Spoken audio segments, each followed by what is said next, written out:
Light the beam! Light the beam! Light the beam! Light the beam!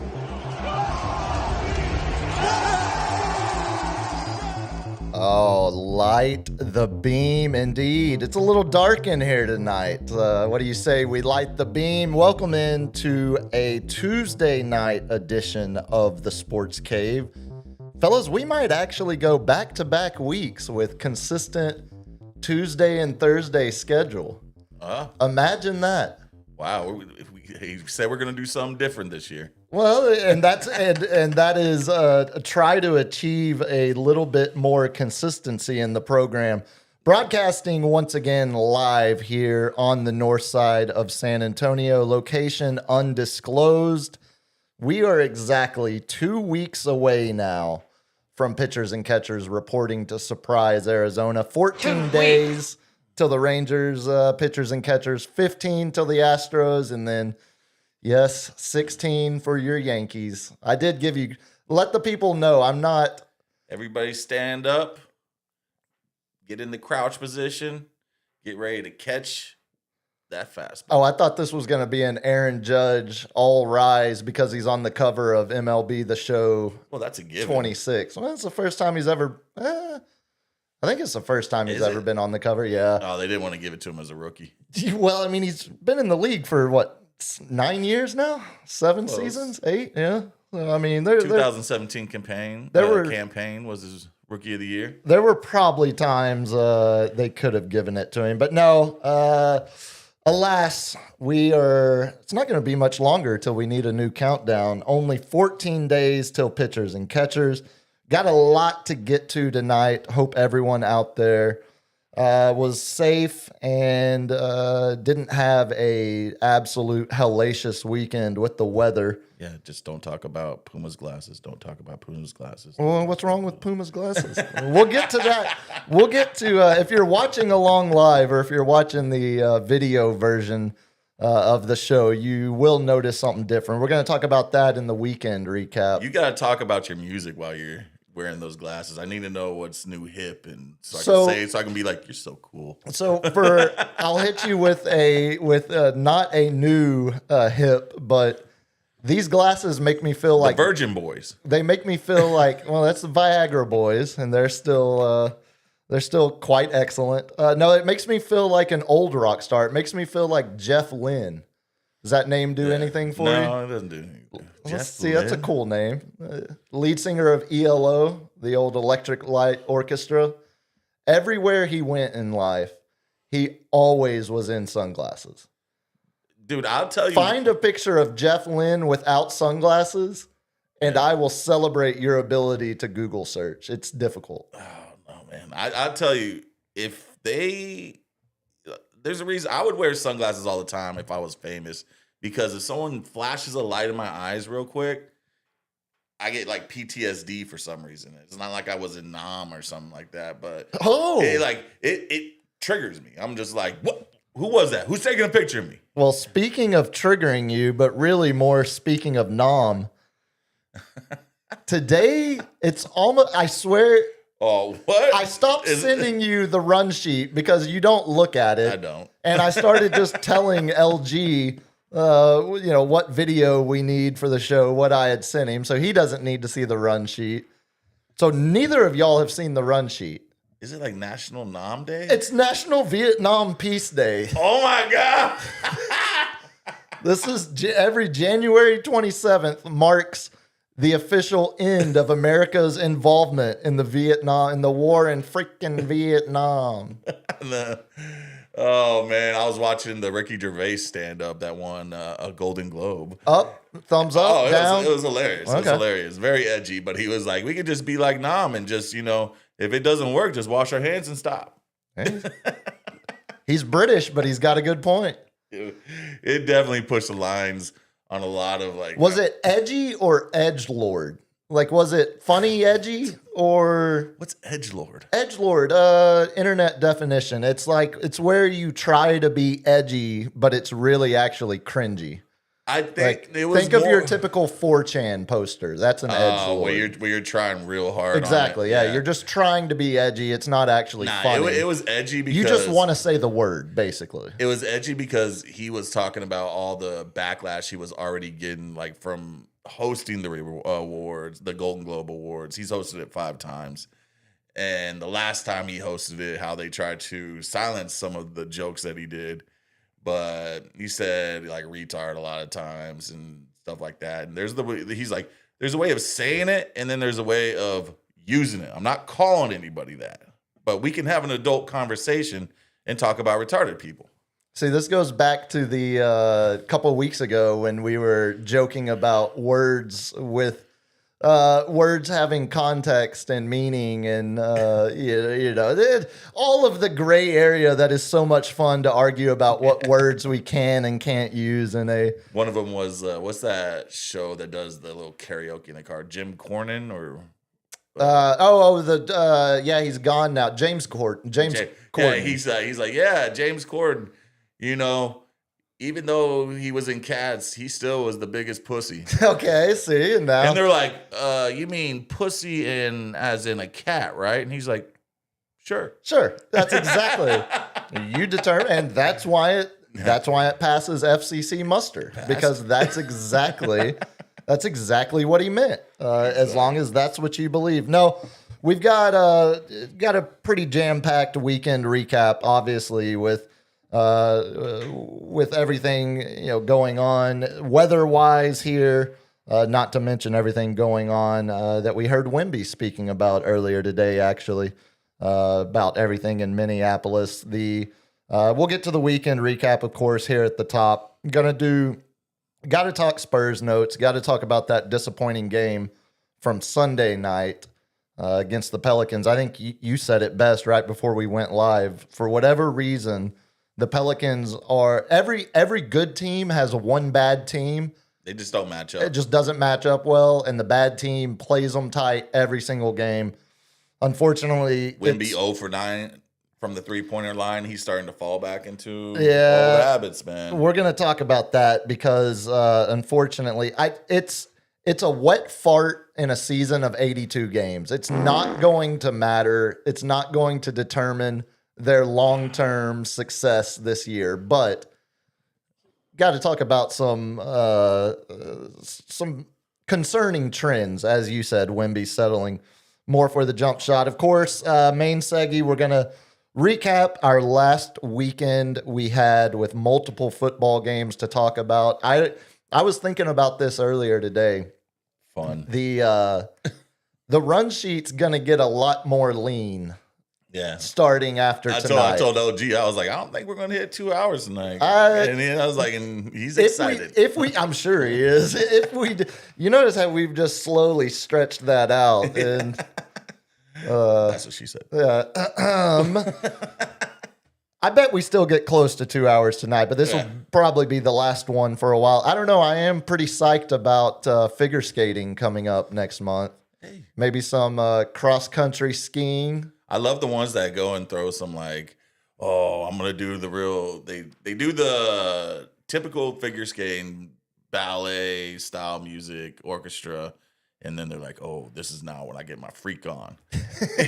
You know, On ice. and they're all Dua Lipa, and they sit there and just jiggle around. My favorite thing with watching the Olympics, whether it's like gymnastics floor routines or figure skating, anytime the athlete has to select music, my favorite thing is when it goes from like some real, Baroque, traditional, classic, Russian some Russian figure skater skating to something that just sounds like the Soviet Union, and then right after it, it's like Megan the Stallion, or like the next person gets up there, Meg the Stallion.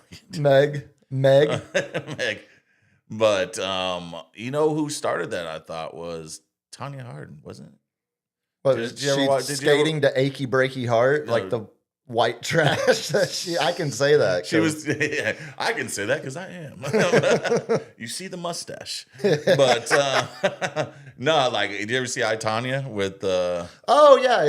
yeah, she was the one who was like into going to those events and then playing her own, ace. Like, I don't know what's a good song back in the Probably 80s? Ace of Base, like you were about to say. No, I was thinking Black Sabbath or something like that. Ace of Base. I don't think Tanya Harding was. Yeah, there you go. The sun. We need a karaoke night. We don't want around me. Yeah, turn around me. Man, I didn't know the Arsenal ran that deep. Hey, that was on Columbia House. Come on. Oh, fair, yeah. 15 CDs for the price of one. Yeah. Main seggy, we got a lot of football to recap from over the weekend. Start to do a way too early, well, maybe not way too early, an early preview of the big game, also known as the Super Bowl, which I think we can say as long as we're not. Is it super? Hold that thought.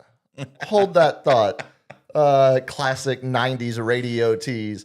Super Bowl in 2 weeks, but I'm here to ask, is it that super? Is it super? Coming up next. But first, let me tell you about Broward County Crematorium. You kill them, we grill them.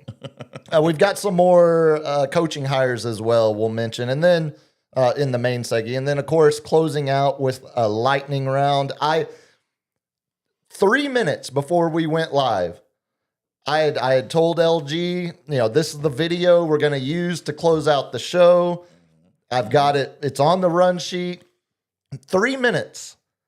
3 minutes before we start the show, Cap says, Hey, I got the video. I got the video to close the show. I'm going to go 3 for 3 on this one. We're going to see if you've missed the last handful of episodes, Cap is called for the ball a couple times, and he's gone 2 for 2. You know what? And I also figured out, because usually I give up searching for the videos on X because I find it on Insta or I find it on something, and I'm like, oh, okay, I got to go through X, the proper channels, blah, blah, blah.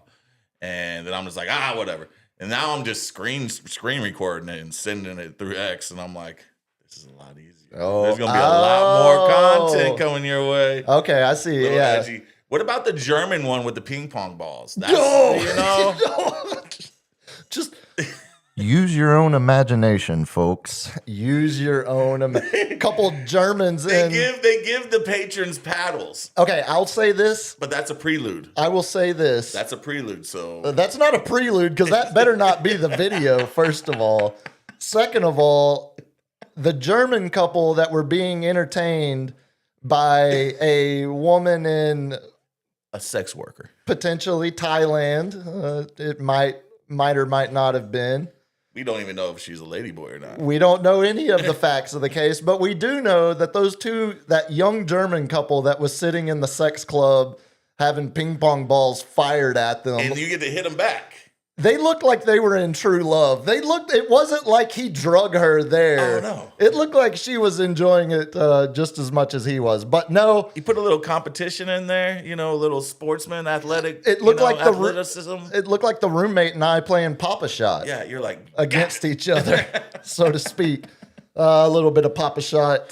Papa Shot in Thailand holds a completely different definition. So we'll see if Cap can go 3 for 3 to close out the show tonight, which just means we'll push the video I had up into the weekend recap. But before we get into all of that, there is a third member of this program we haven't heard from yet. LG, on this National Vietnam Peace Day, tell the good people how they can help support the program. And about your brethren. That's not brothers. It's not. What's that supposed to be? That's not. It's a very different. You're Asian community. Yeah, I think there's Vietnamese. Yeah, I think there's. I was about to say. I think No, those he's are not fighting Vietnamese. words. That's like calling me an Oklahoman. Yeah, He's a different he's- hemisphere from where I'm from. He's a Pacquiao supporter. That's true. Yeah, there it I is. was. Yeah, and you can support this thing He's Hey. Filipino, dude. by tipping in the super chat. Jump in here. We'll read your chat. You can become a member of this thing. I think we got like 5 members now. We're moving right along. Shout out to Wes Harkins, the official headphone sponsor of this show. Thank you, Wes. They're fitting nicely tonight. They're fitting even nicer ever since you added them to the wish list. He's there. our sugar Yep. daddy, baby. That's You know? true. And you too can add to our setup here by hitting the Amazon wish list, which is in the description. Hit that description up below, right below the video. As much stuff as Wes was trying to buy a couple weeks ago, we really should have put the 93 Honda Civic on the wish list. Like, who knows? Put the Japanese toilet and a chair. They I don't wouldn't know let if me you put can- my I don't chair. Can you order one off Amazon? A Japanese toilet. If you can't, then there's no reason to have Amazon anymore. It feels like that's what Amazon was made for. It wasn't made to sell me books. It was made. Oh, we got our 6th member. Look at that. Shout out to Going Rogue, Yeah, I blew that one. my brother. I'm pretty sure. Oh, what's up, buddy? What up, Mike? Oh, I do. Okay, yeah, I Appreciate see that. the last name now. Clever. Yeah, That's yeah. solid work there. Yeah, it's play on words. Yeah. Well, Get yeah. it? As Yeah, no- add that chair in a Japanese toilet. Don't- Oh, yeah, okay. you can definitely order one on Amazon. okay. Add the toilet, not the chair. You already bought the chair. We don't need any more chairs.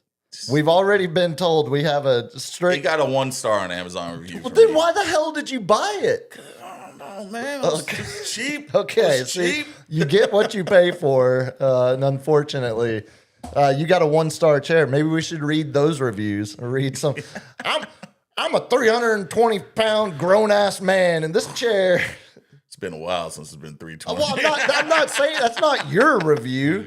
Oh, we were watching the old Mel Brooks doc being up on LG's front room, and I think he found his new favorite drop for me. I got to see what that movie's all about, though. I've never heard of that movie before. Which one was it? It's called Fatso, but he's like, I am fat. He says it to the whole crowd, and I'm like, oh man. Yeah, I feel like I was like, that's gonna be every time I'm gonna be. Why is it hot? Why, like, turn off the AC or something. He's gonna drop that on me. yeah, we're gonna have a rolling montage of fat related. I have a whole category on my drops here that's just labeled fat. So, Well, just like a folder of fat drops. yeah, I was about to say we might need to investigate that. Once we don't have 2 football games to talk about on Tuesdays, we'll just roll through LG's different variety of We fat need more drops. gong. I'm gonna have like 18 gong noises for LG. Did y'all watch the Gong Show growing up? Yeah. Okay. All right. I made that reference the other day around a group of people. I actually watched. This is how weird this weekend was. I watched UFC this weekend, which is so out of character for me. I had no idea, and I'm the old man over there asking, like, y'all remember the Gong Show? And everyone just looked at me like, nah, bro, fights are on. Oh, you I'm went to just somebody's house and like watched it? Oh, yeah. man. Well, I didn't make it. We'll talk about it here in the weekend recap. Yeah. Because I was supposed to, but obviously the weather preempted that. Yeah, as LG said, the easiest way you can directly support us without spending a penny is just give us a subscription on YouTube. I know we've got a clear separate audience of people that watch on YouTube and then people that listen through the iHeart app or wherever you get your podcast. So And you can also hit us sportscave.live on Instagram, Facebook, TikTok, even though I've been hearing TikTok as being a little. yeah, TikTok might be. Supposedly, if you type in Epstein, it's against policy rules. Oh, no way. Yeah. Oh, no way. Yeah, You mean- because the government now has a little control over TikTok. and the billionaire new owners that might or might not. Can't say the word Epstein. Yeah, okay. Good luck with that. You try to suppress something, it only makes it louder. No, as LG said, the easiest way you can support without spending a penny is give us a subby on YouTube, even if you are just listening to the podcast right now in audio And form. retweet and re-X us and re-share us. Hey, man. Twitter world. Everybody, Yeah, everybody if you- wants some of the Puma and the cap. If you do throw a super chat out there, we'll get to it right before the lightning round. If it's on topic, we'll throw it into what we're talking about at the time, but we'll make sure to get to those as well before the lightning round. Well, let's jump into it. Yep. Shall we? I'm wearing these stupid glasses and I can't even read what time it is to mark. That is 8:24, He's fellas. so cool. 8. And it looks even cooler when I have to bend over and look like a 70-year-old man And get you close sound to like it. my grandpa, like ooga booga booga booga. So I'm gonna start. The grandpa noises are Oh, that was his classic one. Every time getting off the chair, ooga booga booga booga. yeah. The grandpa noise. The one thing I have going for me is I've been Rest making. in peace, Dick. I've been making. His name was Richard. Yeah, rest in power, King Dick. The one thing I have going for me is I've been making grandpa noises my whole life. I'm an old man trapped in a young shell from the beginning, so it's nothing new to hear weird noises as I get up. The flatulence, the uncontrollable flatulence, is a new one though. No, I'm going to start with the sunglasses because I'm going to have to take them off any second now. It's starting to drive me insane. The whole reason I wore these, so a whole city shut down, right? This weekend, obviously, with all the bad weather. We were out Saturday, the roommate and I, pussycats. collecting. Yeah, don't even get me started. So I haven't been able to find food for my pussycats in 4 days now because HEB's shelves are completely picked through of the bougie, grain-free. And that's what your cats get. The cats eat better than me, dude, and they're feral cats. It's You're not over there even like munching on $2 for one Jack in the Box tacos. And roommates eating. you're all the finest of foods with the freshest ingredients. No, for the roommates cats. eating Vienna sausages. I'm eating Spam, and the cats are eating like real meat. Like they're the only people in the house that are eating actual real protein. No, we were out Saturday trying to run around, get some stuff that we needed before the weather hit, and I got the text at it was like 7:30 that my sunglasses had come in. And right, so that right there tells you this is the first pair of prescription sunglasses I've ever owned. Oh, It is the weirdest feeling ever. Because, I mean, first of all, every time I was wearing sunglasses and driving, it was blurry. it was not good, buddy. But I had gotten used to it. Yeah. So I had almost, kind of. Now you're just like seeing everything on the side. You're like, oh, look at that shop. That's- Oh my God, when did they open up that? Steph's like, Sam, they've been there for 6 years. There's an In-N-Out burger by iHeart. What Yeah. is this? It's a whole new world out there once you can actually see, more than 5 feet in front of you. But no wrecks. It's all been fine. No reason to overreact. But it is quite weird now being able to actually see correctly while wearing sunglasses. So I got the text. It's nice. I got the text at 7:30ish, and the glasses place closed at 8. So I bet they closed at 5 o'clock. It's getting dark. It's gonna get so icy. luckily they stayed open till 8, and we're in an HEB when I get the text. And so as soon as I get it, I wanted to get them so bad before the whole city shut down. I'm telling Steph, I was like, hey, we just got to drop our stuff and go. We'll come back. Like, just hide the basket. Just put the basket on a shelf and just leave it. We're going to run down the street, run to the quarry, Put pick some up my Charmin glasses. in front of it. That's exactly what we did. We went to all the paper goods section because we were looking for cat food. So paper goods is like one aisle over. And so I just pushed our basket or our little basket all the way into the back, and then just moved all the toilet paper and paper towel and stuff in front of it. So we left it on the shelf at Almost Park HEB, ran to the quarry, picked up my glasses, came back, still there. Hey, Plan actually, but you just got to go to like the Asian aisle or the Indian aisle and put it behind a lot of their foods, and no one's gonna buy that. I don't know, man. It's Asian food is it's a pretty trendy aisle these days. I mean, it's a bunch of hipster looking people and one old Asian woman getting the stuff that she's cooked her whole life. Just shaking her head. Yeah, at that's them, a just thousand. like, As someone who frequents that aisle, I feel the. You're like, what kind of new ramen can I get today? I feel the disrespect at times that is shot my way. But no, the roommate, you can imagine how she took to all this. She's like, just leave me here, Sam. Just leave me, run, I'll finish shopping. I was like, no, we got to go right now. Just drop it. Just leave it. Go. It'll be fine. It's Now, going to be was this there. because you didn't want the roommate to buy more stuff? Well, you know, Yeah. Because women be shopping, right? am I wrong, guys? Am I wrong, guys? Uh, Women be shopping. Especially so here's the deal. So we're shopping on Saturday for this, get everything we need before all hell breaks loose with the weather. Yeah. She flew out for Las Vegas yesterday morning. And she's there until late Wednesday night. So she drug me to HEB to get all this stuff that we need. And then it's just you. And it's just me. And you're still door dashing. That's correct. Yeah. Basically, yeah. It's so yeah, we were fully prepared for the weather when it hit. Oh, my DoorDash people got an extra $1.50 this weekend. Oh, that's very nice of you. Hey. I got to make the I'm here switch for now. you. Switch it. Speaking of though, I I used to have a assume- pair of those until someone stole it, but I'm like, joke's on you. Try to see through those things. Oh, stole your prescription ones? Sunglasses, yeah. Yeah, I know. Well, how are you? Are your eyes pretty bad? They're not pretty. Like, if I took them off, I couldn't read anything on that wall. But, That's a lot better. yeah.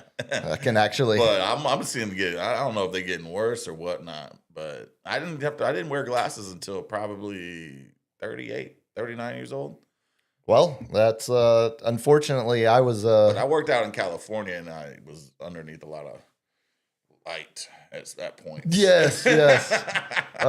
Fully legal light. Yeah, I was in doing that state. God's work, man. Yes. God dang right you were. No, it was. The weather was. It came and it went. It was fine. So the only problem I had with the ice, which, I was like, I've driven in Colorado, Northern California. My uncle lives in North Dakota.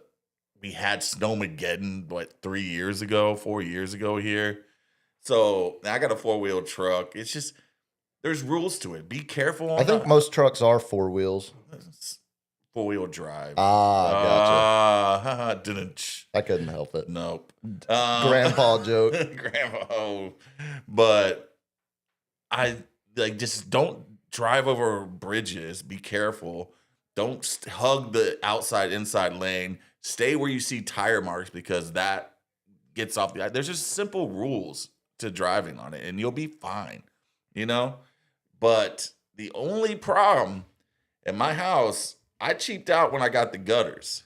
Oh, And no. I have one little section right in front of the door where if I put a gutter there, I'd have to put a whole new drain spout down, and it was going to be an extra $400. And I'm like, man, Yeah, there's better ways to spend that I'm already $400. spending $3,000 over here. I'm not going to spend another $400 for this. We'll be fine. No, Famous last words. about Snowmageddon, that's what probably got my back, the herniation. Feet up in the air, on the Ring camera, busted my ass. And ever since, whenever it freezes, you can't avoid it because it's right out the door, right into the driveway. And I'm sitting there just tiptoeing across, and I had to break out my old they're like polo duck shoes, and yeah, those slipped too, man. Almost busted my ass again. But the roommate, last night came home at 12 o'clock, and I see on the ground is a box full of stuff. Oh, no. And she busted her ass, and she's trying to get up, and she's like a tall, lanky girl. It was looked like a little baby zebra, just Trying to walk for the first time.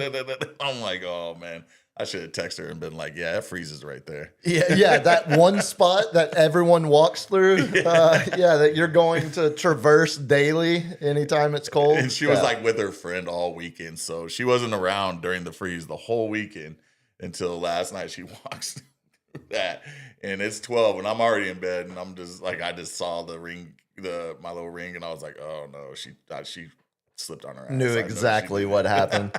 Yeah, it wasn't. It really wasn't bad. Downtown, it wasn't nearly as. It didn't get nearly as cold as it did, in the outskirts, in the hinterlands here, on the north side or up into the hill country. The biggest fear living down there, you mentioned Snowmageddon. The biggest fear this past weekend for me was not the actual weather. It was the odds of losing electricity. Yeah. And in a 120-year-old house that has no insulation, drafty as hell, if we lose power, that is an untenable situation. But Hot Wheels knew it was an election year, so he couldn't let that happen. He's like, you better keep this power on. Yeah, they couldn't let that happen. And Ted rushed back from California. Cancun cruise took off, and he got the phone call. You better get your ass. I think he made it back in time to save as much face. But it didn't look like the city was that bad off. I mean, there were definitely. You mentioned the. Some of the overpasses and, certain stretches of highway that were froze over the Sunday morning. Interchanges, they shut them all down. They iced a lot of the bridges. Either we under-prepare or we over-prepare, and we definitely over-prepared for this one. Well, it's a lot better. Yeah, I mean, it's a lot better situation to be in. Don't be raising my taxes, CPS, or anything like that. They'll sneak them in there. Somehow. They'll find some other way. Oh, that's part of the sewer tax. Yeah, exactly. The sewer bill you get is all the salt we put on the road for you. Yeah, every flush at that new arena, that's what that tax paid for. That's what it got you, that sewer tax. How about you, LG? Any issues from the weather this weekend? I know you were working the Spurs game Sunday night, right? Yeah, and I had a volleyball match on Saturday as well, so I was all over the icy roads. And he was living straight dangerously. Did you tell him what you did? Yeah. What do you mean? You let that AI death trap drive you. Yeah, it's a lot safer than I can drive. Yeah, it drives better than me. Even now. Did we just not show a video of a Waymo car in the middle of a train track? This ain't no Waymo. That's Waymo. It's completely different. I will say this. I trust Tesla's self-driving technology way more than I trust Waymo's right now, currently at least. I mean, I'd trust it more if there was only white people in the car. For what? For Waymo? No, for Tesla. For Tesla? Yeah. Well, as long as it's only Afrikanders. I wondered, LG. I let the record show when we were leaving out here Thursday night, I told LG, you're going to be in the neighborhood Saturday and Sunday. If it's bad or you need a place to post up for a while. It was fine. Yeah, I figured. I didn't hear from you, so I figured it wasn't too much of an issue getting in and out of the neighborhood. I did see, I don't know, about 1,000 people seemingly had different outages or lost power because of the weather, but that was more like, trees freezing and falling over onto power lines, stuff like that. So it didn't seem like there was any kind of massive outages or anything across the city that lasted too long. So hopefully everyone out there had a safe weekend as we were all hunkered in. There's just broken hips. That's it. Yeah, and busted pride. Yeah. I did. So I mentioned, Steph flew out Monday.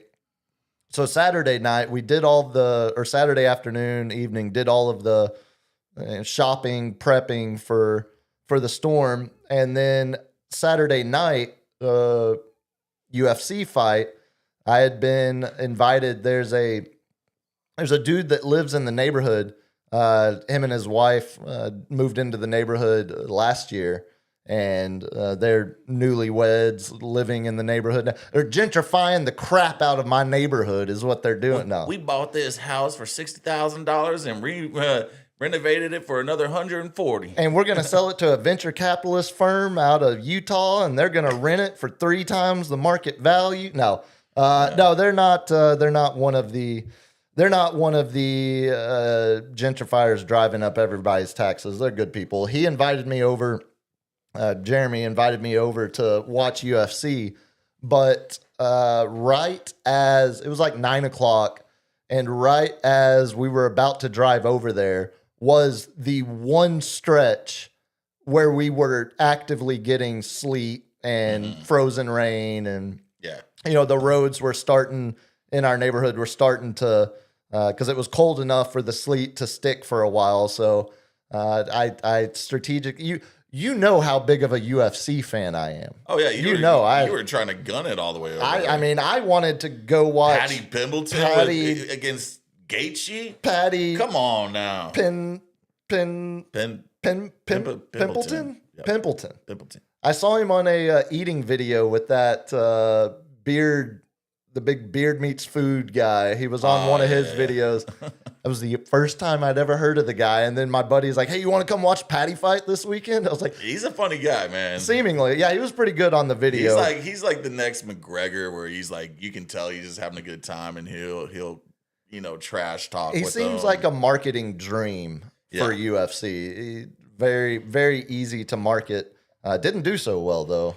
Nah, see, and the crazy thing for someone who knows a little bit more about UFC, he's a wrestler. He chose to stand up with Gaethje, that's his go-to, but his Pimpleton's go-to was taking someone down and ground and pounding them. And he didn't do that because he's like, I want to knock him out. Didn't work out so well for him, but it was a hell of a fight. I didn't think he had chin like that. He got rocked many times and just coming back. I was so I was following along. I wasn't watching it at my house when I was watching one battle after another. It's finally on HBO. But I used the roommate as the excuse because I was like, oh man, it just started coming down heavy. I don't think Steph wants to get out of the house anymore. Like, I'm gonna have to take a rain check, So ended up missing that, but I caught him. It was actually the next day. It was Sunday afternoon. Roommate and I went out, got out into the neighborhood, watched the football games at one of the bars there, and ran back into him. And he was. I was using it as a. That was where I made the Gong Show reference because I was like, oh no, my attempt to leave the house got the gong, and he just looked at me like, what does that mean? What is he? What are you talking about? Like, is he like our age or is he a little younger? Younger, probably. If I'm guessing, probably late 20s. Probably, maybe even closer to mid 20s. Okay, but definitely. Yeah, he wouldn't have got the gong reference. Yeah, I forget how old I'm getting myself. Although I was reminded yesterday, also here in the weekend recap, I was reminded yesterday. This is one of those unfortunate combination of events. So yesterday was the 6-year death date for Kobe. Yeah, it's been 6 years. 2020. Did you see they put a statue of him and his daughter Gianna? Where at? At the crash site. Oh no, I missed that one. It's out there, and it's a good. I mean, it's a good sign, man. Like if anything, you can say whatever you want about Kobe, but he was a good father. Yeah, I mean, there's no reason to. Yeah, I love one of my favorite phrases is say whatever you want about him, but he's a good father. Well, whatever follows the but is like anytime you're doing that. Well, the dude was in a case where he got acquitted for rape. He allegedly, but so I mean. Right. There's that we all want to forget, But I guess my point is, I'm thinking he just he didn't get the access to number 2. Who does number 2 work for? Yeah, I think he. That's my conspiracy. I think he paid enough to make that go away, if I remember correctly. I always say that because it's like anytime you bring up someone that has any kind of checkered history or past or anything like that, it's like, no, well, that's not what we're talking about. It's the 6-year death day of another human, especially in this week of a human is dead. Like that's the story here. And so- and this is when it all started, when COVID started coming around. So Kobe died. yeah, at least he never had to wear one of the stupid masks. Kobe died. Kobe died, and then another tragedy. I think someone else died, and then all of a sudden we got shut down. Oh, and then Tom Hanks announced to the world that he was stuck in Australia. Yeah. Speaking of COVID, Sean O'Malley, the one that has pink and green hair, decided to go in the weigh-ins, and he's fighting a Chinese UFC fighter. Oh, this and is not going to go well. He puts on a mask, and it's like, you're trolling them with the most low-hanging fruit possible. It's a little bit racist. I get it. You're doing a bit. That's edgelord Yeah. humor. But if I was him, I'd sit there and grab a bat and bite the head off it like Ozzy Osbourne and spit it out and throw it away and go to my fight stance. That would be hilarious. Who won the fight? Sean O'Malley, Oh, okay. but it wasn't his best performance. But he did piece him up. He had the length. Yeah. Guy couldn't get in there and shoot him. Yeah, so it was Kobe's 6-year death day. Yeah. Yesterday. Back to that. So it's that combination of yay boo events. Obviously, Kobe helicopter crash, the boo event there. The yay event. I'm never going to forget my dad's birthday anymore. And this is the 6th year of me being reminded it's my dad's birthday, because I wake up and I see everyone posting the Kobe remembrance post. And like, I can't believe it's been 6 years. And my first thought was, oh, it's my dad's birthday. I need to call him. This is a big one. He turned 60. all right. We Turned don't- 60 yesterday. Hey, congratulations, Mr. Puma. Old Come Papa on. Giorgio. You're using Go, Kobe's shorty. death to It's remember your a birthday. I'm not using You're it. using I'm it. just, it's just, It just happens to happen. Like it's now connected in my head for all of eternity that the day I see people posting about Kobe's accident is my first thought forever now will be, oh, I need to call my dad today. I wonder it's his whose birthday's on George Floyd's death day. Well, Like, God there's dang, someone man. else. There's someone out there Oh. that absolutely is remembering their mom's birthday. Whose birthday based was on? Whose birthday was on? tragic event. Friday. Well, You know what I'm saying? Well, Like, what if your grandma's birthday is 9/11? I mean, You're never gonna forget it anymore. I mean, it's not.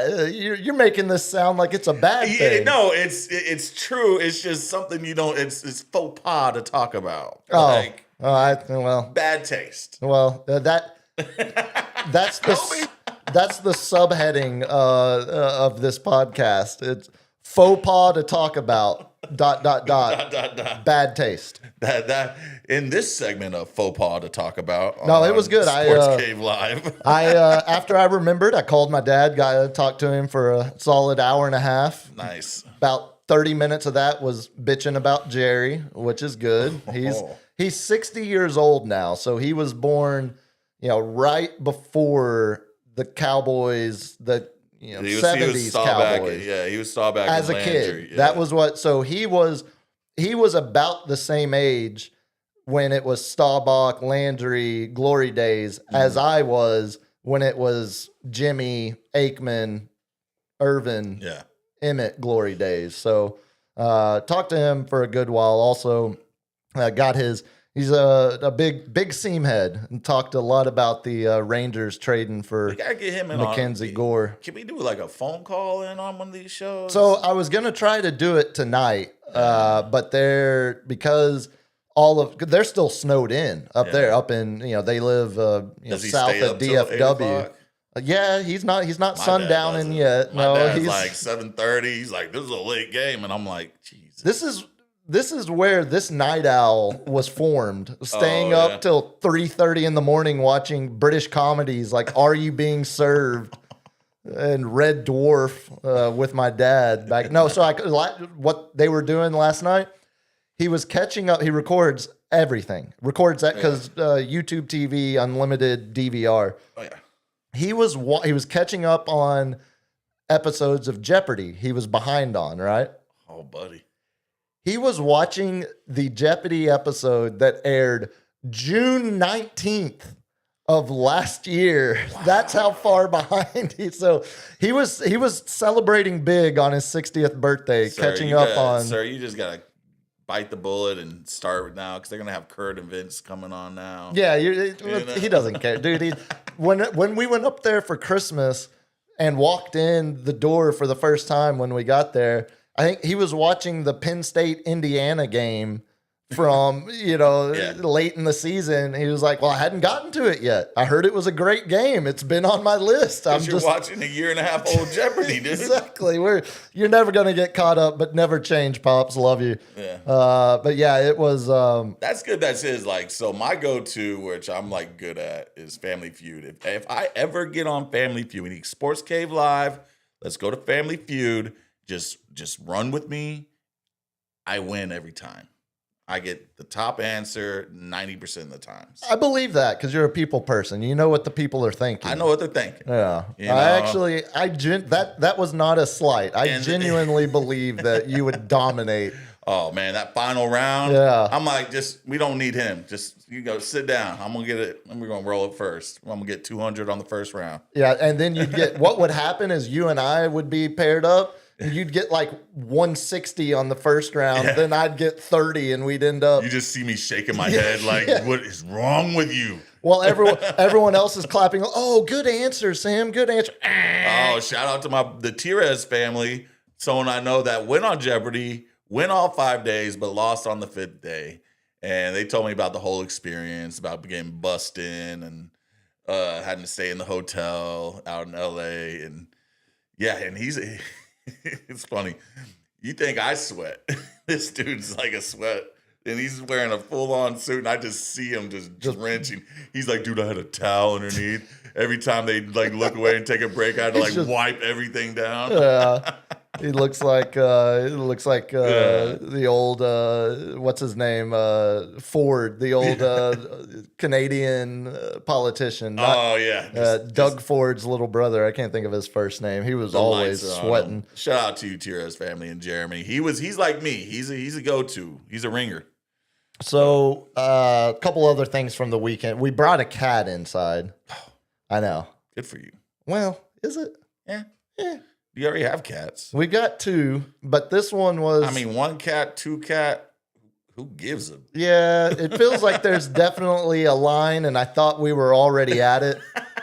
No, the line is the 1 cat. You already messed up with 1 cat. Yeah, the 2 was definitely where the line should have been drawn. But no, it's we've had this feral cat that's been hanging around on the front porch for the last couple weeks, and slowly but surely it's been warming up to it's clear. It's warming up.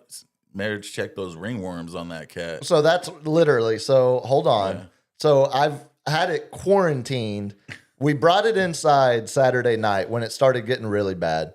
And I've just had her quarantined in one room of the house for the last. And again, Steph's like, oh, can we please bring the cat in? She looks so cold. It's going to be cold for the next that foot down. For the next few days. Oh. See this foot? Buddy, down. I got unfortunate news for you. I got no foot. Oh, no, I've got the foot. I'm the animal lover in this house. If I didn't want that cat in, it would have been very easy to say, we're not bringing in another feral cat into our house. But so she leaves for Vegas. So I've had this feral cat. I've been running around the last 2 days trying to find cat food because everywhere is out. I got 3 mouths to feed now, all on my own. Yeah, life is difficult these days. That's a lot of poop inside, man. Yeah, that's the worst part. That's the worst part about having a cat is exactly that. The only other thing I had, so we woke up Sunday morning and started doing our normal routine, went and, go to get coffee, go get some, breakfast tacos, hoping that places aren't going to be shut down after the storm rolled through Saturday night. LG, throw this video up there. The one from the one I was going to end the show with. So this is right in our neighborhood. This is right at 35 in New Braunfels, right there on the east side of town. And we didn't see it live, but we saw it had to have been right after it happened because police weren't even on the scene yet. It was still just the accident itself. Watch that. Oh, It shows it again. wow. So you're gonna see the accident? Yeah, he just goes right off. So the driver, non-life threatening injuries, minor injuries, nothing So serious. he's just driving a truck like, oh, I can do whatever I want. So golly. Good God. So his official story is that he was cut off in traffic and lost control. To me, it looks like he was probably texting or doing something that was distracting him. Yeah. A car merges, gets in front of him. He picks his head up, didn't see the car before, sees it now, and then goes over to the side. Yeah, you're passing someone on the right side. Like, Yeah, pay yeah, like, attention. it's so if you missed it, the aftermath of it all, he just flew right off the side of the highway and right into a massive Yeah.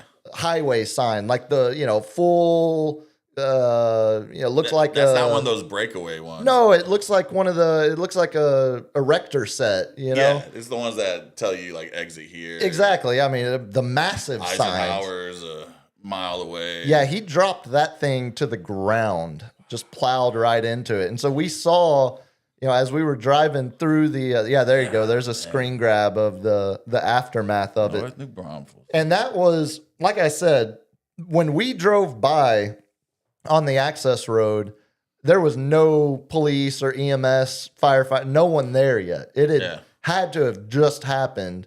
So did that thing touch down, like on the ground, or was it just dangling? So I don't know. I didn't check to see how they went about fixing it, but the highway was shut down for hours. Oh yeah. I mean, there was no getting through Bless, man. one of the longest highways in the entire world, I-35. So yeah, not weather related. Didn't look weather related, No, but that looked like an ass related. that's correct. Yeah, it looked like a head potentially up an ass related. So outside of that, Mark that. That's an in and out one. outside of that, no real weather issues for us in the neighborhood.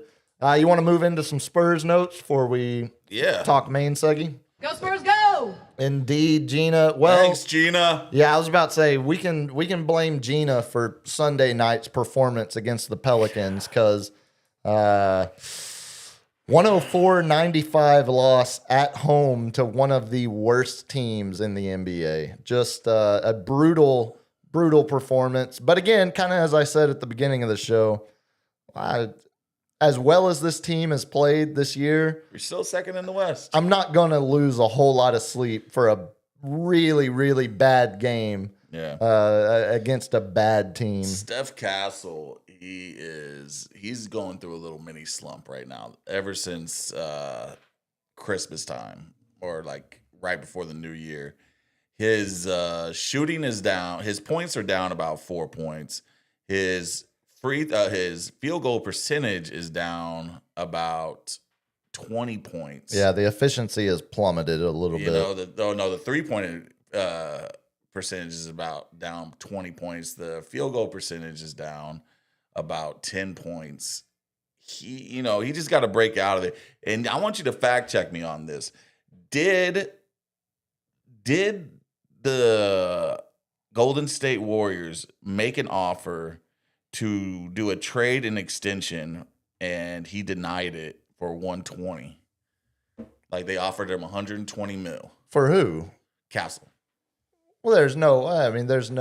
Like, I don't know if the offer is. I saw it on like a Spurs website, but you never know with one of those. No, you need to be reading better Spurs website. There's no way the Warriors can't make any kind of offers to Steph Castle. Yeah. If that's what you're saying. I think they wanted to do like a 2-for-1 and then give us the young ones that want to leave, and then who's the other prospect that they have that's real good? Well, they're trying to talk everyone into taking Kuminga. Yeah. who doesn't want to be there and they don't want him, but no one else wants him, so there's no market whatsoever. No, you need to be vetting sources. These Spurs fan websites. Well, this is what killing happens now that the Spurs are championship contenders again. Mm-hmm. You've got a lot of idiots writing a lot of stupid stuff like that, especially as we're less than 2 weeks away from the trade deadline. Exactly. So do we do one thing I did write, which is just an opinion piece, which I did find kind of interesting. Do the Spurs take the Houston Rocket route, which is we're ahead of schedule. Let's see what happens this year. Let's see how Wemby and the youngins do in the playoffs. Not make any big splashy trade deals. We already did De'Aaron Fox last year. Do we keep it the way it is, or do we go out and make a splashy deal, or do we do like Houston where we would sit and wait and then we make that splashy deal in the offseason? It's funny you use Houston as the example because Houston is sitting there, I think, right now asking themselves, okay, we made the splash With Kevin Durant. with Durant. Yeah. Now, do we make the splash to try to get Giannis or another big move like that? Because they've still how many years you got Durant for? 2? How many, where he's dominant? Yeah, he's not even that dominant. I mean, he's still Kevin Durant. He's a great scorer, incredibly efficient, but you're getting that, you would think, 2 more years tops after this, if that. Which is also, if you're going to push all your chips into the middle with Kevin Durant, you kind of got to be prepared to do other moves that are maximizing that window while he's still good. And the 3 out there, the big 3, Ja Morant, Anthony Davis, and Giannis. None of those names are going to be on the Spurs roster I don't think after so. the trade deadline. I don't think they're. I think the more realistic idea, like they're what's his name, Alvarado, the point guard for the Pelicans. He's a name that's getting floated around league circles that the Spurs might have some level of interest in. That's a backup point guard. Yeah.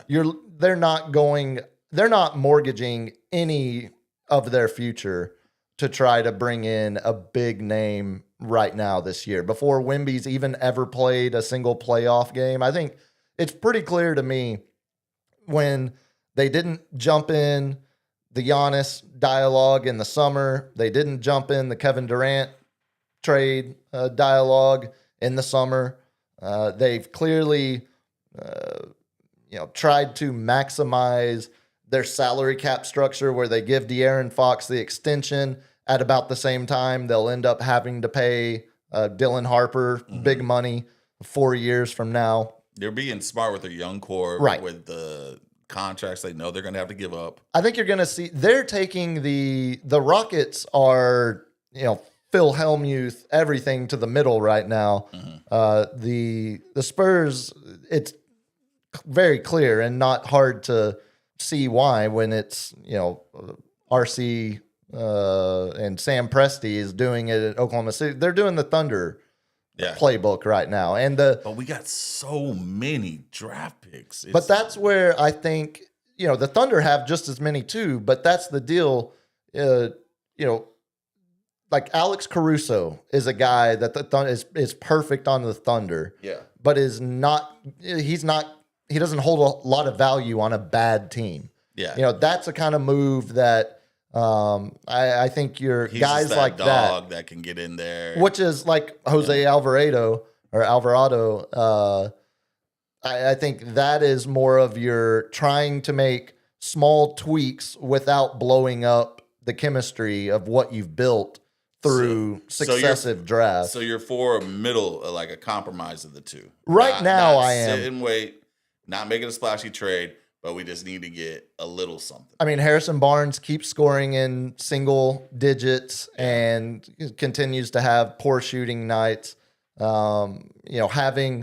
Having more depth at the power forward position.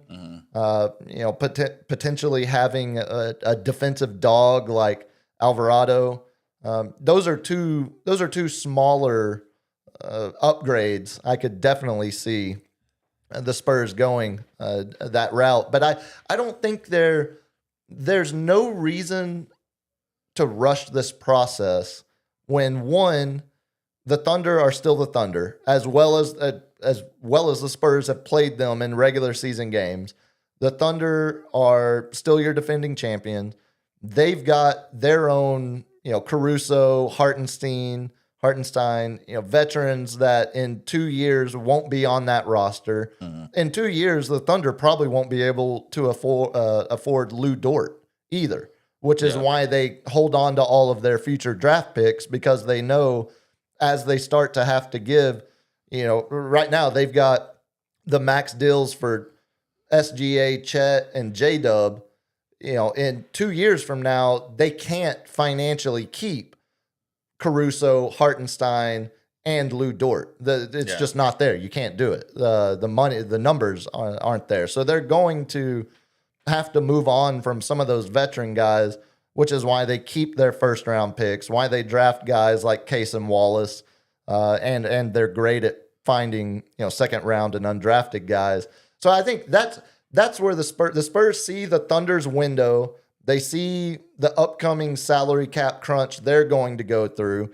They see the Rockets pushing everything to the middle. Mm. Plan patience is clearly the route to go, I think, from a Spurs perspective. So that's trade deadline. The game itself on Sunday, real quick, I did want to ask you this. So the Pelicans led 82-68 to start the fourth quarter. And it was in the third quarter, the Pelicans lead got all the way up to 19. And when it was at 19, that was like going right. That was like Mitch, going into the fourth. Closing out close to the end of the third there. Mitch calls a timeout and pulls the whole starting lineup. Yeah. It's a full hockey style line change, all 5 out, 5 new ones on. And that led to 16 straight points from the Spurs bench unit. So he pulls the whole starting 5. He gets the response he wants. Spurs end up climbing back into that game. But then he puts the starters back in. You gotta let them roll. And the Pelicans end on a 17-3 run. Yeah, it was like it. Mitch, he's going through growing pains too. So as we were saying last week, and I think that again, plan patience says, dude, this guy is like first year as a head coach. He's never been in a playoff series. He's figuring out how to get this team to react to what he's doing. But do we do that with a coach? Yes. That's what I'm saying. We can do it with the players. It reminds me a lot of Eric Spoelstra that first year of the triplets in Miami, where LeBron was like, look, this guy doesn't know what he's doing. He's way in over his head. Yeah, but and then Pat Riley says, it's not your choice. He's your coach. Deal with it. Yeah, why don't you make him better? Help make him better. Yeah, but we don't have a LeBron that sits there and interjects himself like that. Like Wemby's not going to do that. No, but we have a fan base, and we have people like you that are asking, well, are we going to allow him to learn on the job and go through growing pains? And I say that's like January 25th, 6 o'clock tips against the Pelicans are exactly where that should happen. Like that is, hopefully it's a lesson he learned as much as the players did. This was the question that I was going to lead in, because with the growing pains, with Steph Castle slumping down, does Mitch Johnson have the cojones to put him on the bench and have him come off the bench to see if that can spark him? Like one Popovich did with Ginobili. Yep, it's interesting. He also did it with Parker in the beginning of his career. Yeah, as he was backing up Hofstra's own Speedy Claxton. Exactly. It's a good question, because the game Sunday night was the first time the Spurs have had their full roster, everybody healthy and available, since late December 29th. Yeah, was the last time. Vassell back. He plays his first game. Comes off the bench, scores 13, bad shooting, 5 or 12 5 for 12 on field goals, 2 of 8 on threes, plays 25 minutes off the bench. And if you were going to demote Steph Castle, that's your guy. Yeah, but the bad That's shooting, you the got replacement. 1 for 6 from Castle. Yep. And then it's like 0 for 2. So he's not even shooting the ball. And I've seen Steph Castle has got a turnover problem. As most young players. Yes, because he's trying to make, the long court passes. He's not taking what they're giving him. And I'm like, sometimes I know we're trying to fast break and stuff like that, but they're baiting you. There's tape on you now. You're not a rookie anymore. So now they know your tendencies and they can see like, oh, he's going to try to no-look pass over to the corner to the open Champagnie, and the guy's just sitting there waiting for it. I think there's something to that. So I think it's like, in my opinion, is you sit him on the bench, you still give him the same amount of minutes, but we're going to be like, look, we're going to try to score in the beginning. See if we can keep the scoring up. Maybe this will give you some extra oomph, because he's going to come off and be a defensive, I think he's a better defender than Vassell, but he's not a better scorer right now. No. Well, and if he's coming off the bench too, he's your de facto backup point guard. Yeah. And he's playing more as... And De'Aaron Fox can now take the role as the primary point guard because they've been splitting that time. You could talk me into that being at least something to play with. To tinker with. At least something to tinker with. After the All-Star game, when they have time to rest and they have time to, just kind of like get their mind right. If it continues, I think that's we need to tinker a little bit. Yeah. No, I wouldn't be against it. I mean, even if it's just a bit of a mental reset for Castle, just bring him off the bench for a few games. There's going to be more injuries to this roster. Someone's going to get hurt. I mean, it's just the business we're in. There's going to be another injury. So why not tinker now and then... Come on, man. Well, dude, they're not going to go the whole second half of the season with no one missing any games. I mean, it's Olivzex or whatever his name is. And also, me saying that out loud doesn't have anything to do. It's not a Thursday show. I almost said it. Doesn't have anything to do with that.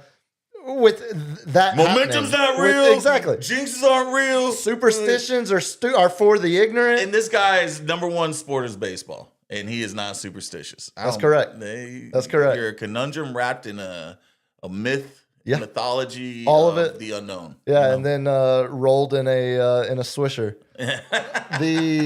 The shooting was bad all around. I'm an Optimo guy. It wasn't backwoods fine every now and then. It wasn't just the 3-point shoot. They were 59% on free throws in that game, and really, if you want to point your finger at as they clawed back into that game and then let it slip away, they missed their final 4 attempts of the game when it was a 3-4 point game. They were in our strongest free throw shooters, Wemby and De'Aaron Fox, 1 for 4, 2 for 6. Yeah, it was just a bad night. It was just everything about that game. Penny went 6 for 6. That was surprising. Well, yeah, his consistency. Yeah. Again, if he continues to show that level of consistency, he's a $16 to $20 million player that they have for $3.5 million, I think is his deal. Exactly. I mean, a total high value guy. You mentioned Steph Castle. Should also say him and Dylan Harper named to the Rising Star team for All-Star Week. So they're gonna go against each other. I think they're both on the same team. I think they're both on Team Mello. Oh, so they're not doing sophomore, freshman? I think they're doing it. I'm so confused about the All-Star game. No, the Rising Star is the point guard one. The Rising Star is the young guys, but I think they're just playing in this round-robin tournament. I think they get... Oh, they're doing the 4 teams on this? Yeah. Let's see. I'm confused. I'm telling you, the NBA does their... All I know is that non-NBA players finally not going to do the dunk contest. Okay, so Steph Castle, go get your champion. Go get your trophy because you deserved it last year. That last dunk was a game. That was a dunk winning contest dunk. If it had been anyone but Mac McClung, it would have won. So they took all of the rookies and sophomores that were selected, put them all in one draft pool, and then they had Melo, T-Mac, and Vince Carter draft the teams. Oh, okay. So just for sake of closure, So 3? Who's the 4th? it's just the 3. So they're doing it where they play their little round robin tournament against each other.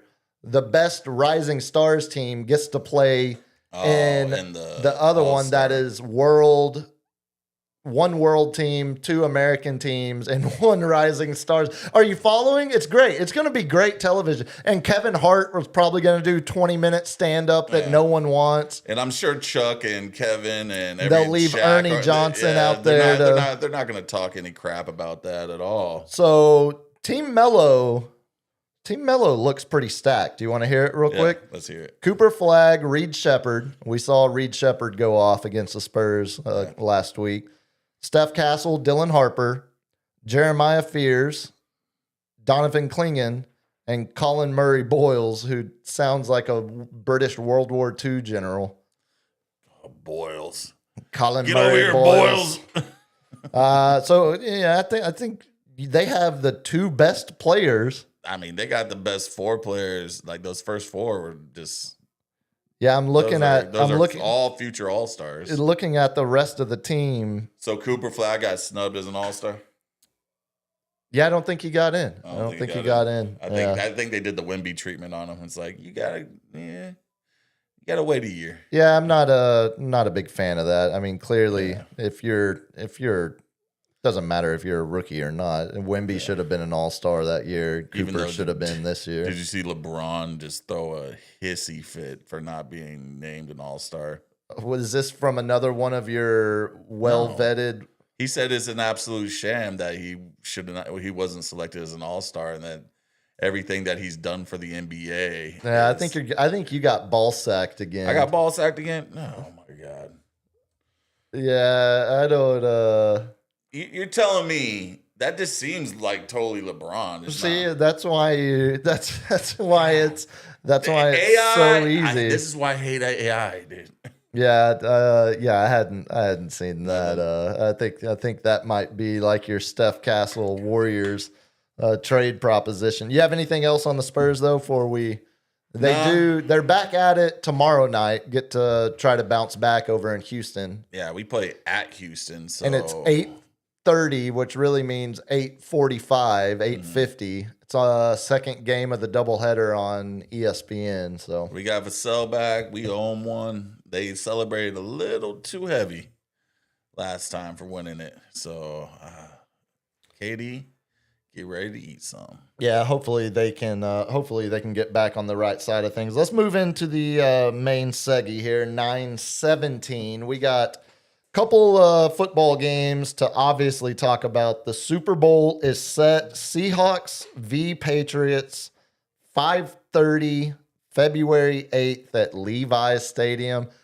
When you joined me on the radio show last week, my buddy Shane, who runs the show, he was a toot to it. He reminded me. I had completely forgotten the Super Bowl was. I kind of noticed that. I was replaying past episodes in my head, trying to remember how many times you had said, "Yeah, we're at Levi. We're gonna go. We're gonna be there." Yeah, one of the Seahawks are playing in our stadium. It was going to either be them or the Rams. Sam Darnold's very familiar with that stadium. Yeah, let's. Do you want to start with that game and then we'll do the? Yeah. Okay. I mean, yeah. Let's start with the. Okay, we'll do AFC first. Obviously, a defensive game with one of the most drastic weather shifts in the world. Have you ever seen a weather shift like that during a game? When Romo said it on the broadcast, I wish I had pulled this because they're talking about the weather. They show the time lapse of how quickly the snow moved in, and Romo asks Nance. He's like, "Jim, have you ever been a part of a game like this?" And Nance goes, in very Nance form. Well, Tony, there was that one game in New England a few years ago. Raiders, Patriots, the top game. Oh, yeah. And so clearly you could tell Nance was wanting Romo to set him up to talk about it more. Yeah. Romo completely missed the reference. He's like, oh yeah, that one. Oh yeah, but this is the craziest I've ever seen it. And you could just hear Nance like, God dang it, you didn't like trying to get you to set me up. I'm lobbing you up something. Exactly, dude. completely. But I agree with Tones Rome's. I can't remember a game where it was that quick and that drastic. And they were showing what the field looked like with 2 minutes to go in the first half versus what it looked like halfway through the third. How'd you like the unrecognizable. lines, that was terrible. That was awful. They scrapped it mid-game. Had to. The producer's like, yeah, we're getting so many calls about this. Go ahead and scrap that. So it made the players disappear on the broadcast. Exactly. It like transposed on top of the players, but then you couldn't even see them. It superimposed me, man. Yeah, that was not all technology is an advancement. Yeah. That was certainly an example. As you can tell, we're talking about the weather and not the game. And that pretty much explains the game for you. Yeah, I mean, obviously everyone knows Patriots win 10-7. Yep. If I'm Sean Payton, I'm thinking about that 4th and 1 decision for years. What did I tell you? Yeah. In the beginning. Yeah. I was like, what I'm interested in is one of the coaches is going to do something. They either is going to change the game for the good or the work, or good or bad. And I thought that was the one play. When I saw him he was like, I'm going to go for 4th and 1 right now. I'm like, greedy. You're up 7. You got your backup quarterback. You take as many points as you can get right now. I think the only not excuse, but the only explanation he could fall back on and try to make himself feel better, it wasn't like it was 4th and 3. Yeah. I mean, it was a yard. And you're trying to send a message. You don't have J.K. Dobbins. That was your bruiser. You have R.J. Harvey, the rookie, who's more of the speed. Have your backup quarterback, as you were saying. Yeah. So you're not going to have many other red zone. Even though Stidham was a great scrambler. Well, he looked like his old Stephenville Yellow Jacket days. And he didn't look bad when the weather was good in the first half. I mean, there were a couple deep throws that he was hitting on. And clearly, I think there was one play where I think it was Marvin Mims.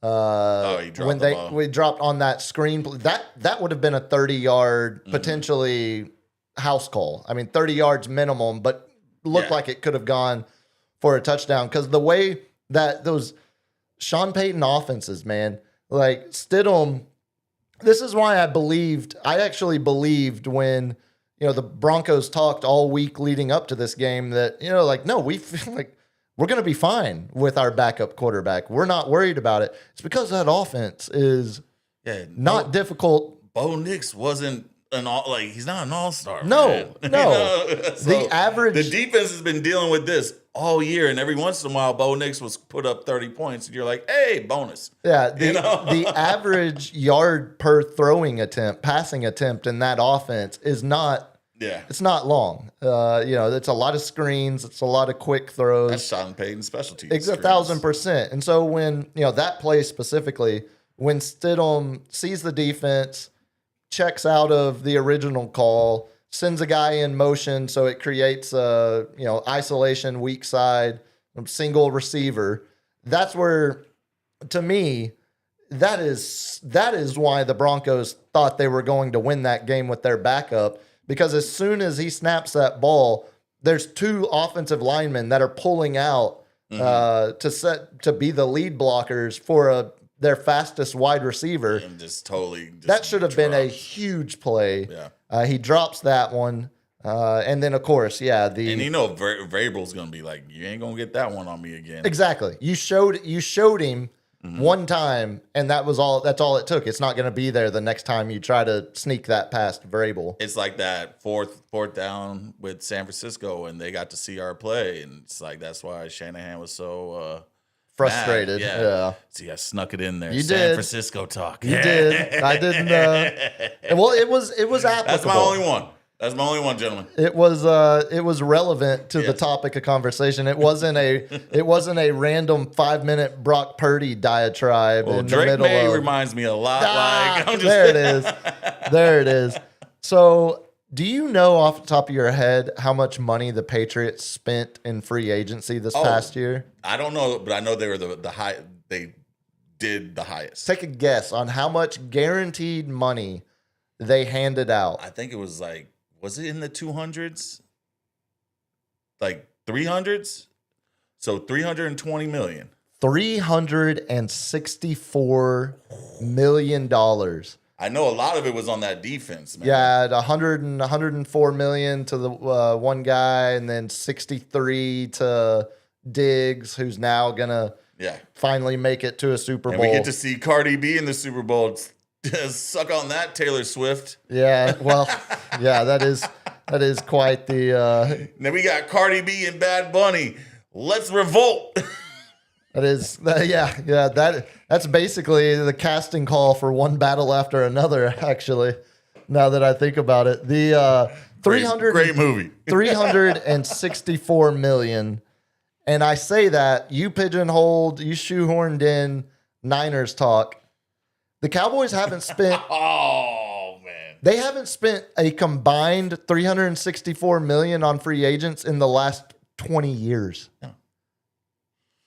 Jerry doesn't want to win, dude. Well, he doesn't want to spend cash to win. So when Jerry talks about, I'm still hell-bent on catching Bob Kraft, I'm going to get him before I'm dead. No, you're not, because Bob Kraft is spending $364 million in free agency because he wants to win. Let's put it in reference. That is the first time I think he spent over $200 million on free agency. Okay, well then, good for Bob Kraft for finally doing it. This is the first time for actually opening the checkbook, because he had Brady on the sweetheart deal.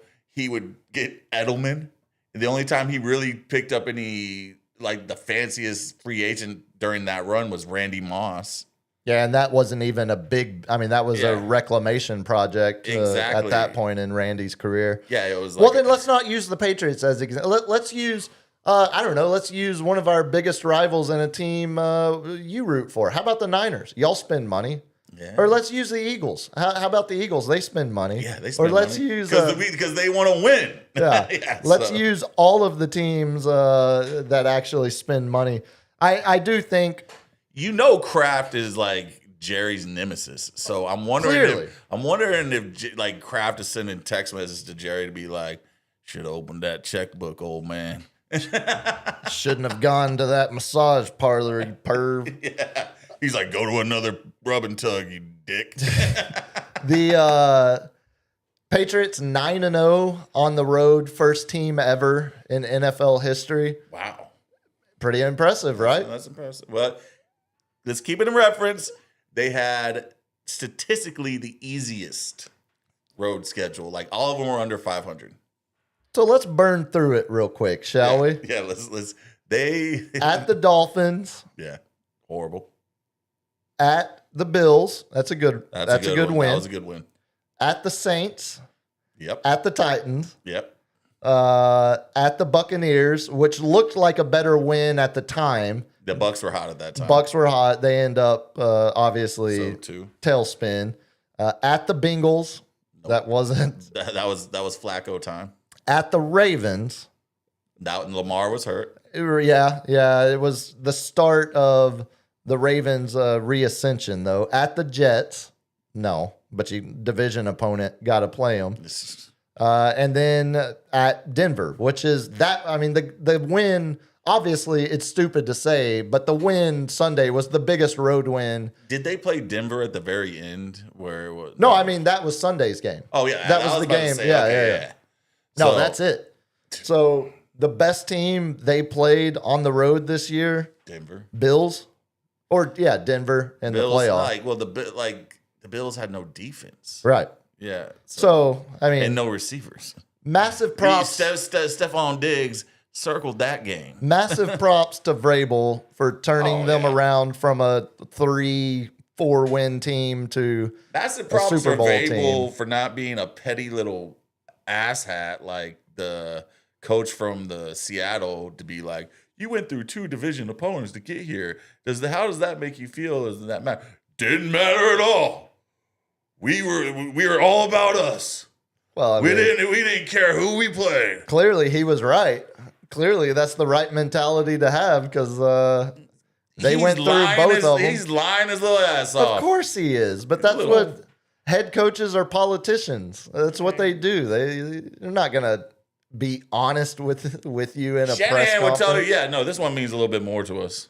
He's truthful with it. I feel like I've heard Shanahan take the coaching vanilla speak quite a bit. If I He's just giving. He did. Oh, speaking of coaching vanilla speak, not in New England, Bill Belichick, not first round Hall of Famer. hold that thought, Yeah, all I've got right.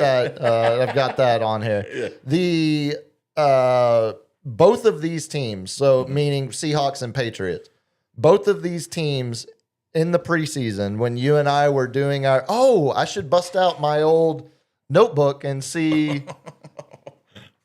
when we did our divisional previews. All right. How were we? How were we on? Should I do my take on the night game while you try to find this? Or you No, well, you I've got got it it? right here. I'm going to flip through it as we talk about it here, but I was curious to look back through the notes and see which one of us, if either one of us had New England winning that division. I don't think we did. No. At all. No. Because it was Buffalo. It was clearly, Yeah, it was like I thought it was Josh Allen all the way. it was clearly. Denver, I said all year Denver's going to be the best defense, and they were going to be competition. And I don't know if they were going to beat the Chiefs because of Patrick Mahomes and the treatment he gets, but I think I had them second in the division. That sounds right, if I remember correctly. I Yeah. had them above the Chargers. I Yeah. had them above the Raiders.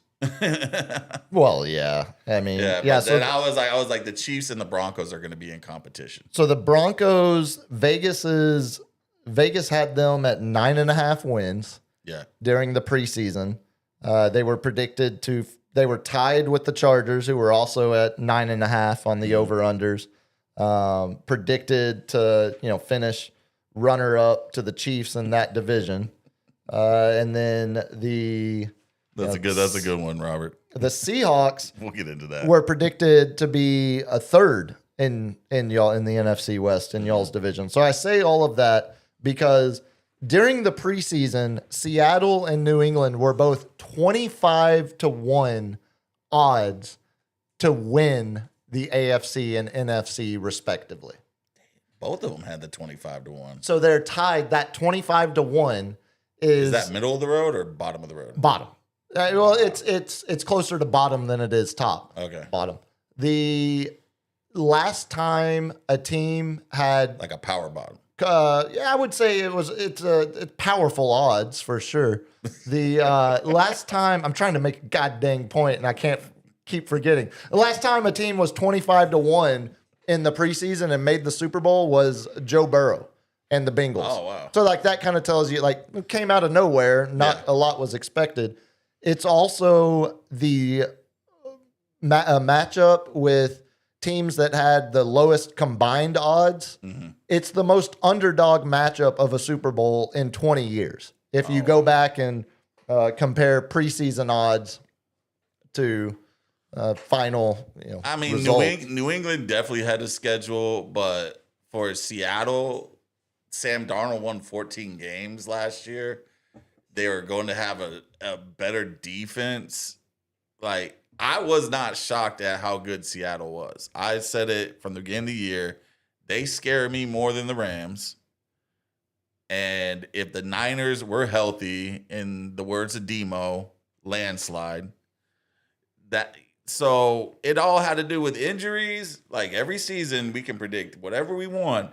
Injuries will play a part, and then the emergence of somebody will play a part. And with a well-coached team, like Vrabel, like a coach like Vrabel, I knew New England was going to be on the rise. The offensive minded coach, was it Ben Simmons or what? Nah, keep on, whatever. You mean professional Yes. fisherman Ben Simmons, former The NBA professional player? wrangler. Yes, professional angler. Angler, there it is. Angler. What's his name? Brian Which one are you Johnson. trying to think Seattle's head coach. of? McDaniel or McDonald. Oh, I'm thinking of Chicago's head coach then. Oh yeah, but Oh, McDonald. that's Ben Johnson. Yeah, Ben Johnson. McDonald, he comes over. He was like the off OC for. No, he was the defensive coordinator for the Ravens. That's right. Okay. Yeah, Mike McDonald. So Yeah, it's two defensive guys going up against each other yeah, in the Super Bowl. Before we move on to the night game, the last thing I had on the first game, have you put any thought whatsoever into this stupid idea that is floating around about neutral site indoor conference championship games? oh, I haven't even heard that, and that's stupid. Okay, so I don't even want to talk about that. I think it was Mike Florio, Mike- Pro Football Talk, who Florio can he's just a reporter, is just reporting what he's hearing. He was hearing that they're He's hearing that Steph Castle rejected $120 million trade. Oh, he heard that too. He's an actual reporter, so he's only wrong 70% Give of the me some time. credentials, LG, so I can talk to Wemby, and I will be an actual reporter. No, because you'll bring ball sack stories like I that. will not. And I'd like to ask you for comment on this report that says you're getting traded to the Warriors. Good Lord. I'm going to ask him about the Shaolin Temple. So it seems like there is solid reporting that says it's not happening, Yeah. but there at least have been conversations in the league office because they wanted to Was try it to because make of the it weather? 1,000%. Because Man. it's a made for TV product, and they apparently the idea is like the college football playoff semifinals are neutral site, covered stadium, weather resistant. What was the ratings? I don't know if you look it up. What was the ratings for the Denver? Like it's a little too much to do right now. But a snow game does not kill the ratings. What killed that game is Bo Nix going out. That's what killed the ratings on that game. I mean, Not the weather. how many more points was Bo Nix going to score? It's not the thing. It's the craziness of trying to kick a field goal in swirling wind, and then Right, that's what I'm all this. saying. It's like Like- it's the elements made the unpredictability entertaining. We don't need points. Yeah, I'm not seeing the ratings yet. Yeah, we don't need the scoreboard run up to get ratings. The other side of it is this is something the league's not going to have to worry about for much longer because Buffalo's building an indoor stadium. Denver, where the game was Sunday, they're passing initiatives in their city council That's to build ridiculous. a dome stadium. Chicago's going to be domed before too long. Cleveland's going to end up being domed. Well, they're just There's knowing not that gonna be they know any- it's climate change might be real. It's going to be Lambeau and it's going to be Pittsburgh. Yeah, And those are going to be your last, and I guess the Meadowlands, I don't really think of that as like cold weather like I do. no, it's just like the elements. Buffalo or If we Chicago. had the starting quarterbacks, that might have been the night game. You know what I'm saying? That might have been the night game.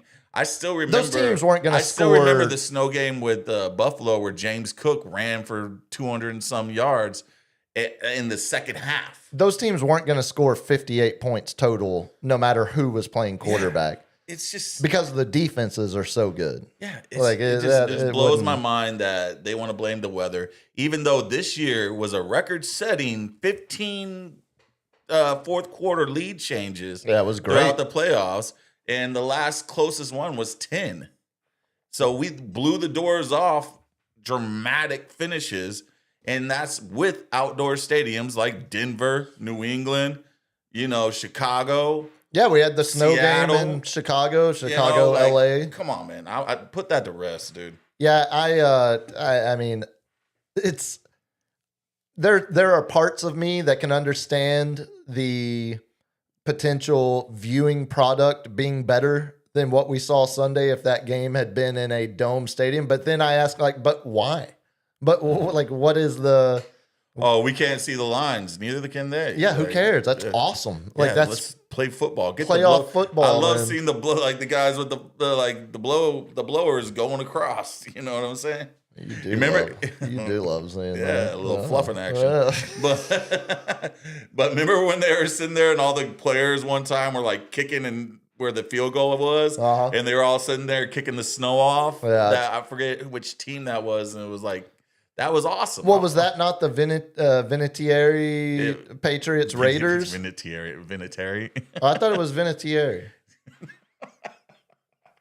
All right. North Texas, here we go. Vinatieri. Vinatieri. See, that's no, it's Vinatieri. I'm actually pronouncing it properly because I care about the Italian You're American adding like culture. an extra E or an I in there. Yes, I'm adding 3 more syllables. Okay. Let's talk about the night game. Yes. Seahawks outlast the Rams 31-27 in front of the original 12th man Yeah. in Seattle. Ugh. Yeah, great game. I just wanted to rib you and the Aggies. I hate both of them. Well, both yeah, of well, it's that buds for you. Seahawks. I mean, they had a chance to blow them out, and they gave. I mean, how many times have I said Stafford always throws a stupid ball 1 or 2 times a game? There's and at we get a least pick. one. There's at least one. There's at least one, and he gets picked, and like that's where you take that away from. Like he will never be a Joe Montana. He'll never be a Brady, just because. Oh, Stafford's always been on that tier, Yeah. closer to like a Drew Brees, like the maybe- same way maybe an Brees. Elway. The way Breeze was below Brady and Manning Yeah. his whole career, that's where Stafford is. Yeah. I mean, But yeah, what an excellent game. so the 2018 quarterback class, the draft class, quarterbacks from the 2018 NFL draft. Darnold was second. So who was number 1? Was Num- that the Johnny Manziel year? No, not the Who was number 1? number 1 was Baker. Baker Mayfield. Okay. I mean, it just goes to show you, like, when Yeah, you Darnold was third to the Jets. He was third. Oh, second was Bosa. Maybe no, that Bosa was 2017.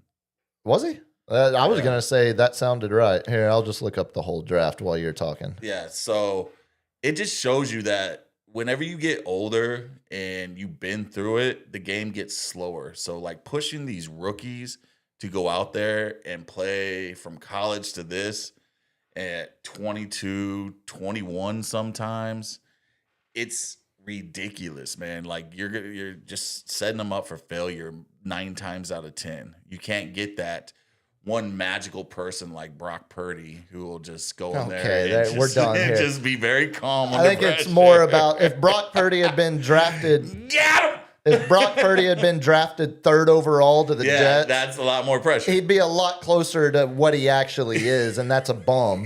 He would- Second was he would be hurt Saquon. and a backup by Second now. was Saquon Barkley in that 2018 Oh, draft. Saquon, That was Penn Saquon State, second, yeah. Darnold third.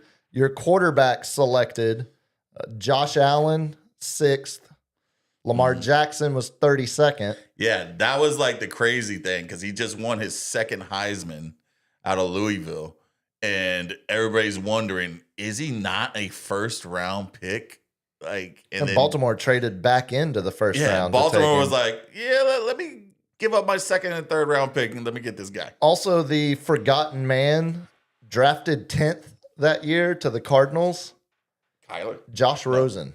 Oh, Josh Rosen. And Kyler was a 1-1. Bro, he was Rosen first was in the overall. league for 2 years, right? 2 or 3 years. Yeah, I think he made it his rookie deal. He ended up 1 year on the Dolphins. Yeah. And then I think practice squads was the closest he came after that. Buddy. So Sorry. yeah, your 2018 Rest in peace, King. quarterback draft class now features a quarterback that will be playing in a Super Bowl, and that is Sam Darnold. After the long, winding road from the Jets, ends up, as you reminded me on the radio show last week, it ends up the Niners backup for a year.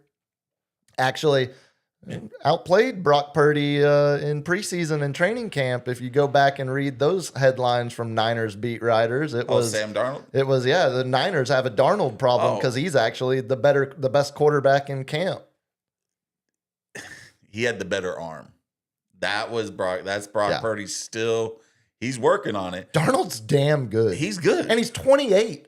Yeah, it's not. I mean, it's not like this is going anywhere. He now. needed to get away from the Jets. Yeah, and get some solid coaching, which he got Shanahan. That's the new phrase, a quote in it. Well, he's getting Kubiak now. No, he got Shanahan. Kubiak is reaping the rewards. Right. Kubiak now OC when he's got a Seattle. true number one receiver and like JSN. So until we get, I don't know if you heard, side note, the trade that the Niners are really trying to push for. This is another one of your... No, it's true. It's Justin Jefferson. Oh. Like, we would give up Brandon Ayuk first-round picks because Addison's on his lap. They're not picking up his... Addison can't stop getting arrested. He's got his own... So either we would take Addison, but, like, that's the Niners have a bad luck thing, but... we're really pushing Justin Jefferson. Well, when that happens, we'll talk about it because that would be huge. Yeah, I'm sure. Yeah, I can 6 to midnight over here bumping the table. Oh. The other kind of side story as it relates, since you're going to pigeonhole Niners talk, the other side story as it kind of relates to talk about the Seahawks and Rams, Cowboys fandom. The first year DeMarcus Lawrence is a member of the Seattle Seahawks. I hate the Cowboys so much. They end up getting him to his first Super Bowl, and it got me going back down some of the off season. You know what that reminds me of? Tell me. DeMarcus Ware? DeMarcus Ware. Yeah, 1,000%. Another DeMarcus, huh? So DeMarcus Lawrence, when this was LG, get this clip ready. So this was back in March when DeMarcus Lawrence signed with the Seahawks. He immediately, I mean, for good reason and proven correct, obviously, immediately said, I left Dallas because I wanted to play in a Super Bowl. Yeah. And you remember at the time, the reports of the rift in the locker room between D-Law and Micah Parsons, DeMarcus Lawrence, Micah not liking DeMarcus Lawrence leadership style, DeMarcus Lawrence not liking, Micah Parsons. Parsons. Him like unprofessional and all exactly. that stuff. Yeah. So this is a clip from a Seattle reporter who asked DeMarcus Lawrence just straight up, how's it feel leaving Dallas, the only NFL home you've known so far in your career? Dallas is my home. I made my home there. My family lives there. I'm forever going to be there. But, I know for sure I'm not going to win a Super Bowl there. So, yeah. We're here. DeMarcus Lawrence, welcome to the Seahawks. Thanks for joining us. Oh, break away to Jerry's reaction. Or let's break away to Micah's reaction when Micah was still a member of the Cowboys back in March of last year when that interview got released, got posted, got shared on social media. Micah quote tweets that clip and says, "This what rejection and envy look like. This some clown shiz." So, and then he goes to Green Bay. He ends up getting traded. But same day, DeMarcus Lawrence responds, "Calling me a clown won't change the fact that I told the truth. Maybe if you spent less time tweeting and more time winning, I wouldn't have left." I'd say DeMarcus Lawrence is getting the last laugh. That was a mic laugh. drop. That's a mic drop right there. Yeah, Let's see what Micah has to say on his podcast Never listened to it, never wanted to, but Well, it's going to be hard to find it now because it's funny, it's magical how that podcast just kind of disappeared yeah. Oh, so he once doesn't he do it anymore? went to Oh, that was went Green to Bay's Green thing. Bay. It's like, we ain't dealing with that. It's never been reported, but it's also Yeah. clear there is there's They didn't want any of that. there's a timing involved here that shows I think it might have been at the request of the Packers. So yeah, DeMarcus Lawrence from a Cowboys perspective, D-Log finally going to that Super Bowl. Yeah. He was the second highest graded run defender among all edge rushers behind oh my God, I'm blanking on his name. Raiders, Vegas. Oh, Max Crosby. Yeah, Max Crosby. Yeah. He was the second highest graded run defender out of the edge rushers behind Max Crosby this year. So He was a problem. He put the work on us, man. the I know. injuries the last few years in Dallas are what I think a lot of Cowboys fans will remember, and his bickering with Micah Parsons. Yeah. But DeMarcus Lawrence is a damn good, Yeah, he's damn good football player. And you got to scheme around that guy. Yeah, I do. I do take a lot of, especially now that Micah's gone and everyone from that has moved on. I take a lot of happiness that DeMarcus Lawrence will be playing in a Super Bowl. You have And- anything else on the game? Yeah, and they'll be playing in Levi's Stadium where one Robert made me chuckle. Old Chernobyl over there. I don't know if you heard the old. Oh yeah, that power plant y'all have. the power plant next to us and the energy reading. Wait, who said that? Robert? What Robert? What was it? Robert Salvia. No, it's not Robert Sativa, not Robert Salvia. I think Silva. My bad. Robert Silva. My eyes are bad. Like it's tiny writing, man. I think he was on the Dan Patrick show this morning. Was he? I'm pretty sure. Were you on the Dan Patrick show? There's now? probably multiple Bob Silvas running around town, but Robert Silva that I'm friends with yeah. that I think watches the show or at least listens was on the Dan Patrick show bitching about Jerry this morning. That's a good one, man. But yeah, supposedly the power plant is making readings and it's right next to the workout room and the practice facility is right next to there.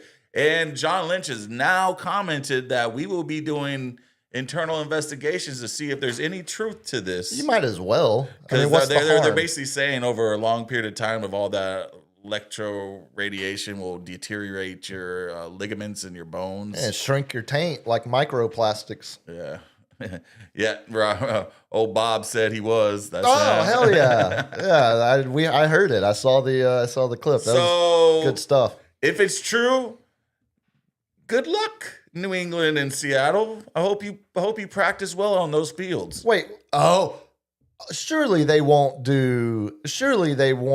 Put Seattle right next to it. Are they using Put Seattle right next to it? I bet one's gonna be in Stanford and one's gonna be there. That would, yeah. Well, they're gonna. One of them is like what they did with the Niners when we played Kansas City. We had to home team, and then they got to play on the nice Raiders new player, and then we go up to the college one where they put turf over turf. And all of a sudden Greenlaw busts his Achilles running down the field because he had to play on a sloppy field. Oh yeah, practice on a sloppy field. He didn't. You want to talk about conspiracies? I got one for you. We got Taylor Swift that game. They did everything in their power to make us lose. Like most conspiracy theorists, you sound like a damn fool. This is all facts. These are all facts. It's actually not facts because Greenlaw didn't rupture his Achilles running down the field. He did it just running onto the field from the sideline. Yeah, down the field, on the field. Very different. And that's where conspiracy Green theorists. jacket, brown jacket, blue jacket. Who gives up? Got to get your facts right. You have anything else before we go lightning round? Well, who you got? All right, you want to do that for Thursday? Let's hold off because we got some time. You have officially won the pick, so it's not. There's nothing on the line unless we want to come up with a little Super Bowl side bet. You got to do something. I'll give. We got to give. What was it? Greg what he wants.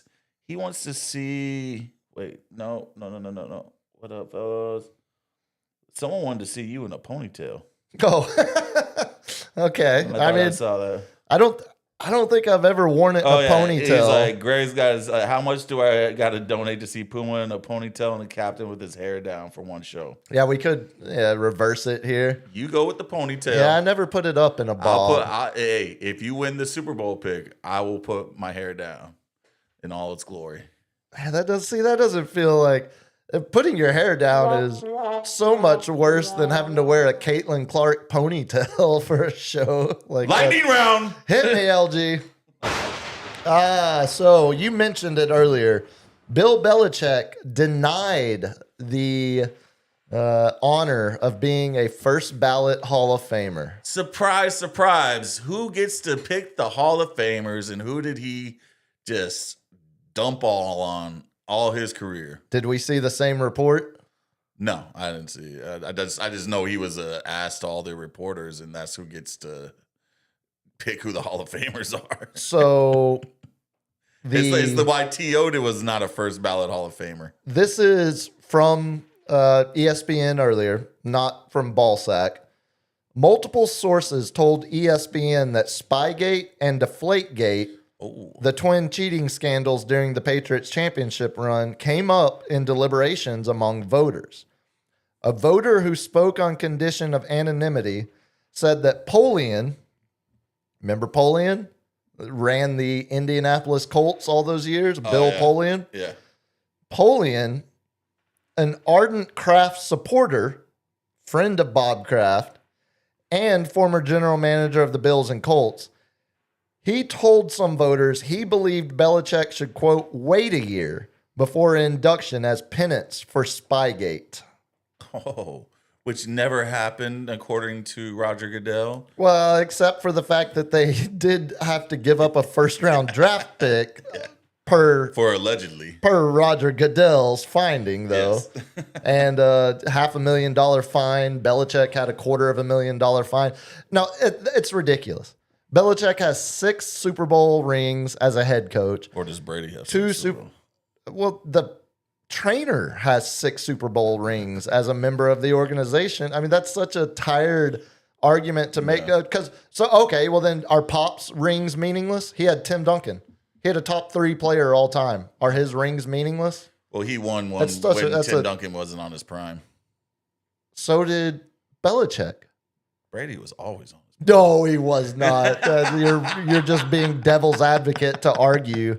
You didn't get enough arguing over the weekend. No, hold up in the house. I'm a bitter man about this Super Bowl. It's ridiculous. He had 2 other rings as a coordinator for the Giants under Big Tuna. This is as ridiculous as T.O. not. This is politics. Yeah, this is purely politics. It's only like we're gonna make you wait a year, show you. A couple other NFL head coaching quick hits here. McCarthy gets his dream job. He cried like a baby at this introductory press conference today, and I'm here to tell you, I would be the exact same.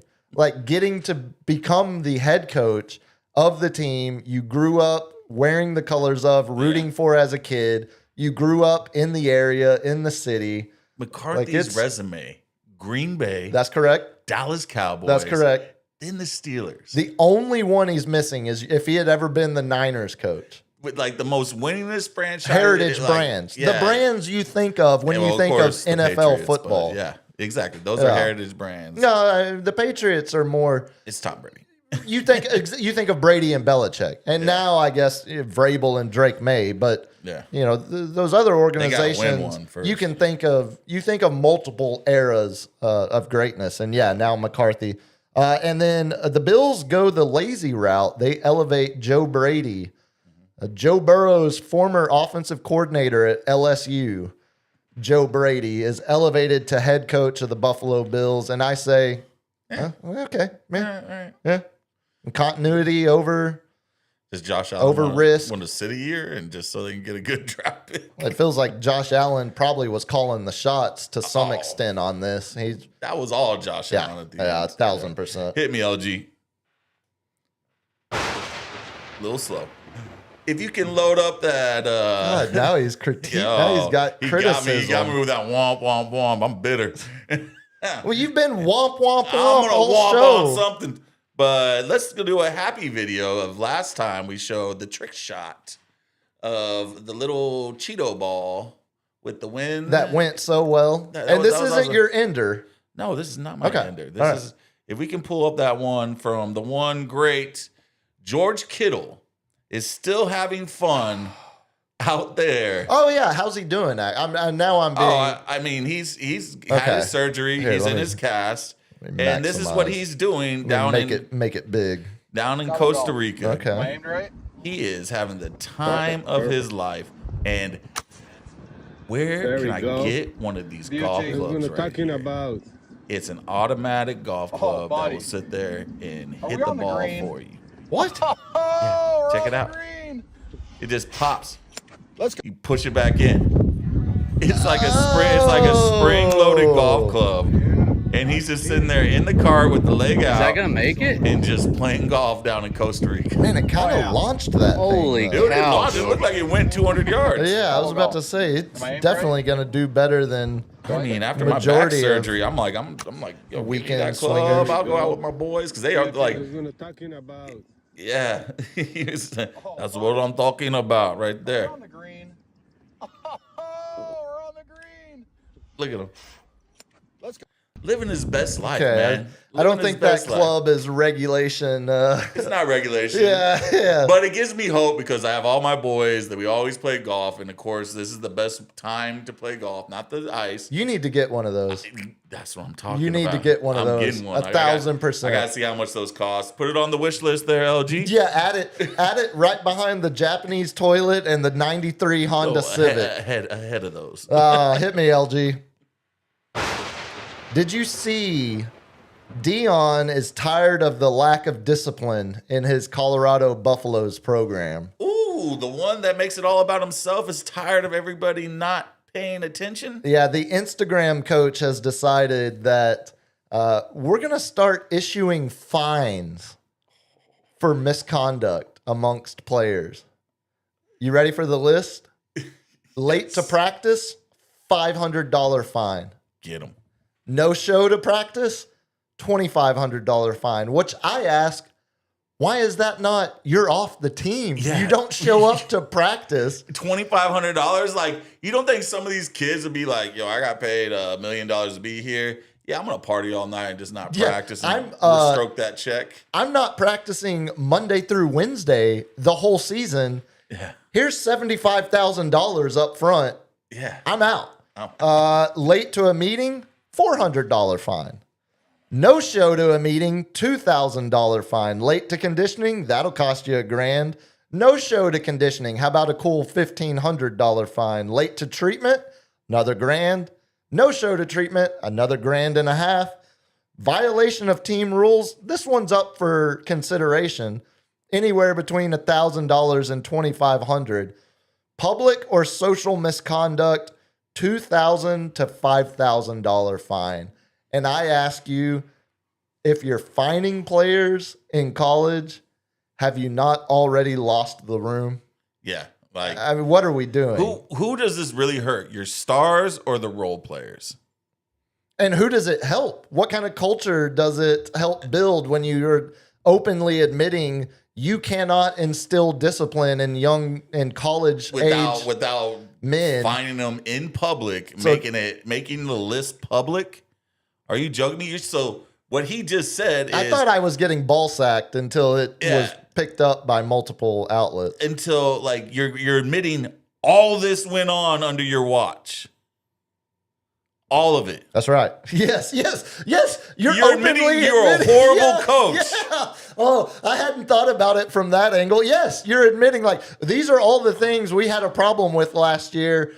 I couldn't get you to pay attention or be disciplined, so now I'm going to fine you. Yeah, that's exactly So I've exactly been what's doing a horrible happening. job, but Yeah, but the university's not taking my money. I'm going to take your money on behalf of the university. All right, hit me, LG. As one of my favorite things in the world, and the one that we're going to find to get on the list, the sweet, sweet Japanese bidet. if you can load up this clip. Wait, is this the closer? No. How many clips did you this send? is the closer's coming. You better check your Twitter again because you like to do tweets that tend to disappear. Oh no! No, this one I screenshot. No, for your ender. Here's your. The ender's not there anymore. I screenshotted that. Yeah. All right, we can get the volume up on this one. Check this old Japanese man schooling young homie. Use. Japan use bidet, clean butthole, everybody. What do you use? Charmin Ultra. Dirty ass. Japan use bidet. Look, there is, for anyone out there that still fears the bidet, Oh man, just called it. Dirty ass. just embrace You got a dirty ass if you don't use a bidet, man. embrace your wild side and stop smearing and just You just smear. Just take a piece of dookie, put No, it on the there's table, no- and try to there's- wipe it off. See how no. much smear. There's no- How much smear is like a bagel being smeared. Oh, and on now it. you've added it to a edible food item. Yeah, no, that's a spectacular. God dang. And the bagel's got a hole on it. Hit You me. get it? It's a good one.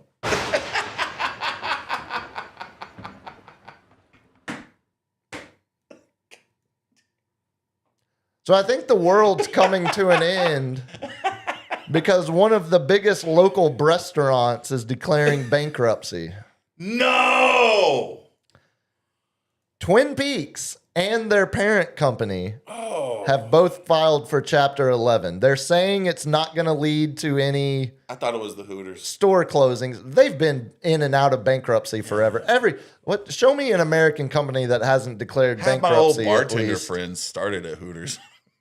That checks out. It's like you start at Hooters, you go to the strip club, and then you end up a bartender. Look, It checks out. I mean, But we don't talk about the strip club part. We just go to A and B. baseball players start in single A. Yeah. They usually get called up to the big leagues, and then they try to hang on. They're playing AAA baseball And now they're coaching in high their school. 30s. Exactly. So, yeah, that feels like a pretty natural progression. Yeah, I mean, a sign of if you can't make money with a restaurant, I think what happened, they went public. And so they they went got, public? Oh. yeah. And so now they're dealing with some of the, shortcomings, shortfalls of being a publicly traded company now. We used to go every now and then because they had, there was a specific appetizer that I actually kind of dug the hell out quesadilla of. was pretty good. But Back when I drink beer, I drink their brown ale, their like house brown ale, yeah. quite a bit. So a term that I had to Google because I was watching Saturday Night Live and I didn't know what it was. There's a lot of mogging going there. Do you know what mogging is? I would love to hear the Urban Dictionary definition of this. Oh, did I erase it? No. How would one go about searching this? How would one go about spelling? What does mogging? Mogging. I mean, I would assume that would mean... As you do it. So you're sitting there and you're trying to enjoy, but you got nothing but dudes who think they're going to score with the bartenders and the waitresses. Yeah. And they're all sitting there flexing, got their best, Nike Dunks on, their best polos. Meanwhile, their wife and children are at home Yeah. wondering when dad's getting home from work. Exactly. And they're all just staring at TNA. And I'm sorry that, like visually raping young girls. Well, okay, is not.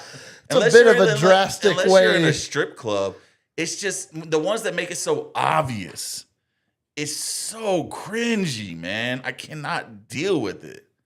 It's just. Did you look up the term mogging? Yeah, it actually has a real definition according to Merriam-Webster. It's meaning like to outclass or looking significantly more attractive than someone else in a direct comparison. Trying to be the alpha male, Right, or in the group and stuff like that. It's basically peacocking. Yeah, you're peacocking, but Yeah. now it's called mogging. Now I'm like, that's what the kids say. They're like, no mogging.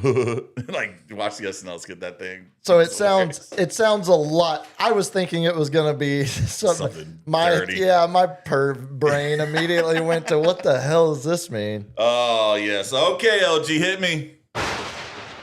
Folks, let me set the table. Going 3 for 3. You are listening live as I do my best Jim Nance voice. The captain has requested the final round. So the German ping pong video was canceled. Okay, I was about to say. by This one right here, one Puma. the one that says failed to load. What? That one. Yes, I have Yes. it. Oh, That LG, one? yes. you are killing me right now. I see it. Oh my god! Why can I play it on my end and it's not on your end?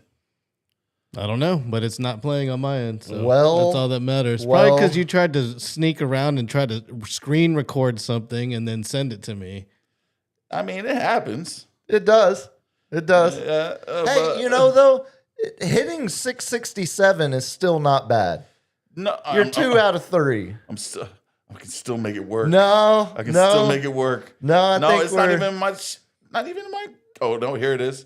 And we All right. managed to. We still went over 2 hours. All right, it's sent to you right now. Maybe You are now listening live to man, it's Captain not trying doing to it. send a DM. Oh, and we are having There it is. connection See if you issues. can get that. It's the last one.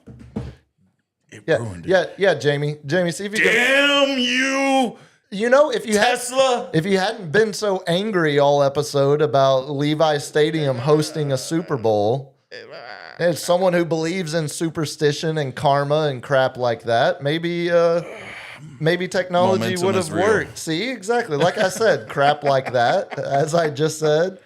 Are you able to pull this one up? No, it's not working. Ah, Oh my God. well, To be continued, folks. are you able to play the outro music? Because on that note, Cap, hate you so much. tell the good people how they can harass you and point out your utter fail at the end of this episode. How can the people I'm get a hold bad of you? 666. You can get at me at Captain's Chair 210 on Instagram and X, which I am boycotting. Well, then don't give it out. It's not a boycott. It messed up my final. And then you can hit us at sportscave.live on everything to get clips and highlights and whatnot. Yeah, keep giving us some follow on the sportscave.live accounts. We're going to continue growing those. I gave you were hitting 667. I rounded up, so let the record show I'm the that. devil. You can Putty. You can find me on X at Biggest Puma, Instagram biggest.puma. I am hosting again for Andy tomorrow, so tune in to the radio show. Put it over on Ticket 760 tomorrow, 4:00. Thursday night, we all back. I'm here. We got back-to-back weeks of consistent Tuesday, Thursdays. Till then, y'all be good. Peace.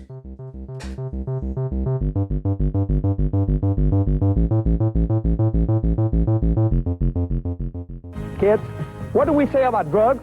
Only says use drugs. Say no to drugs. Yeah!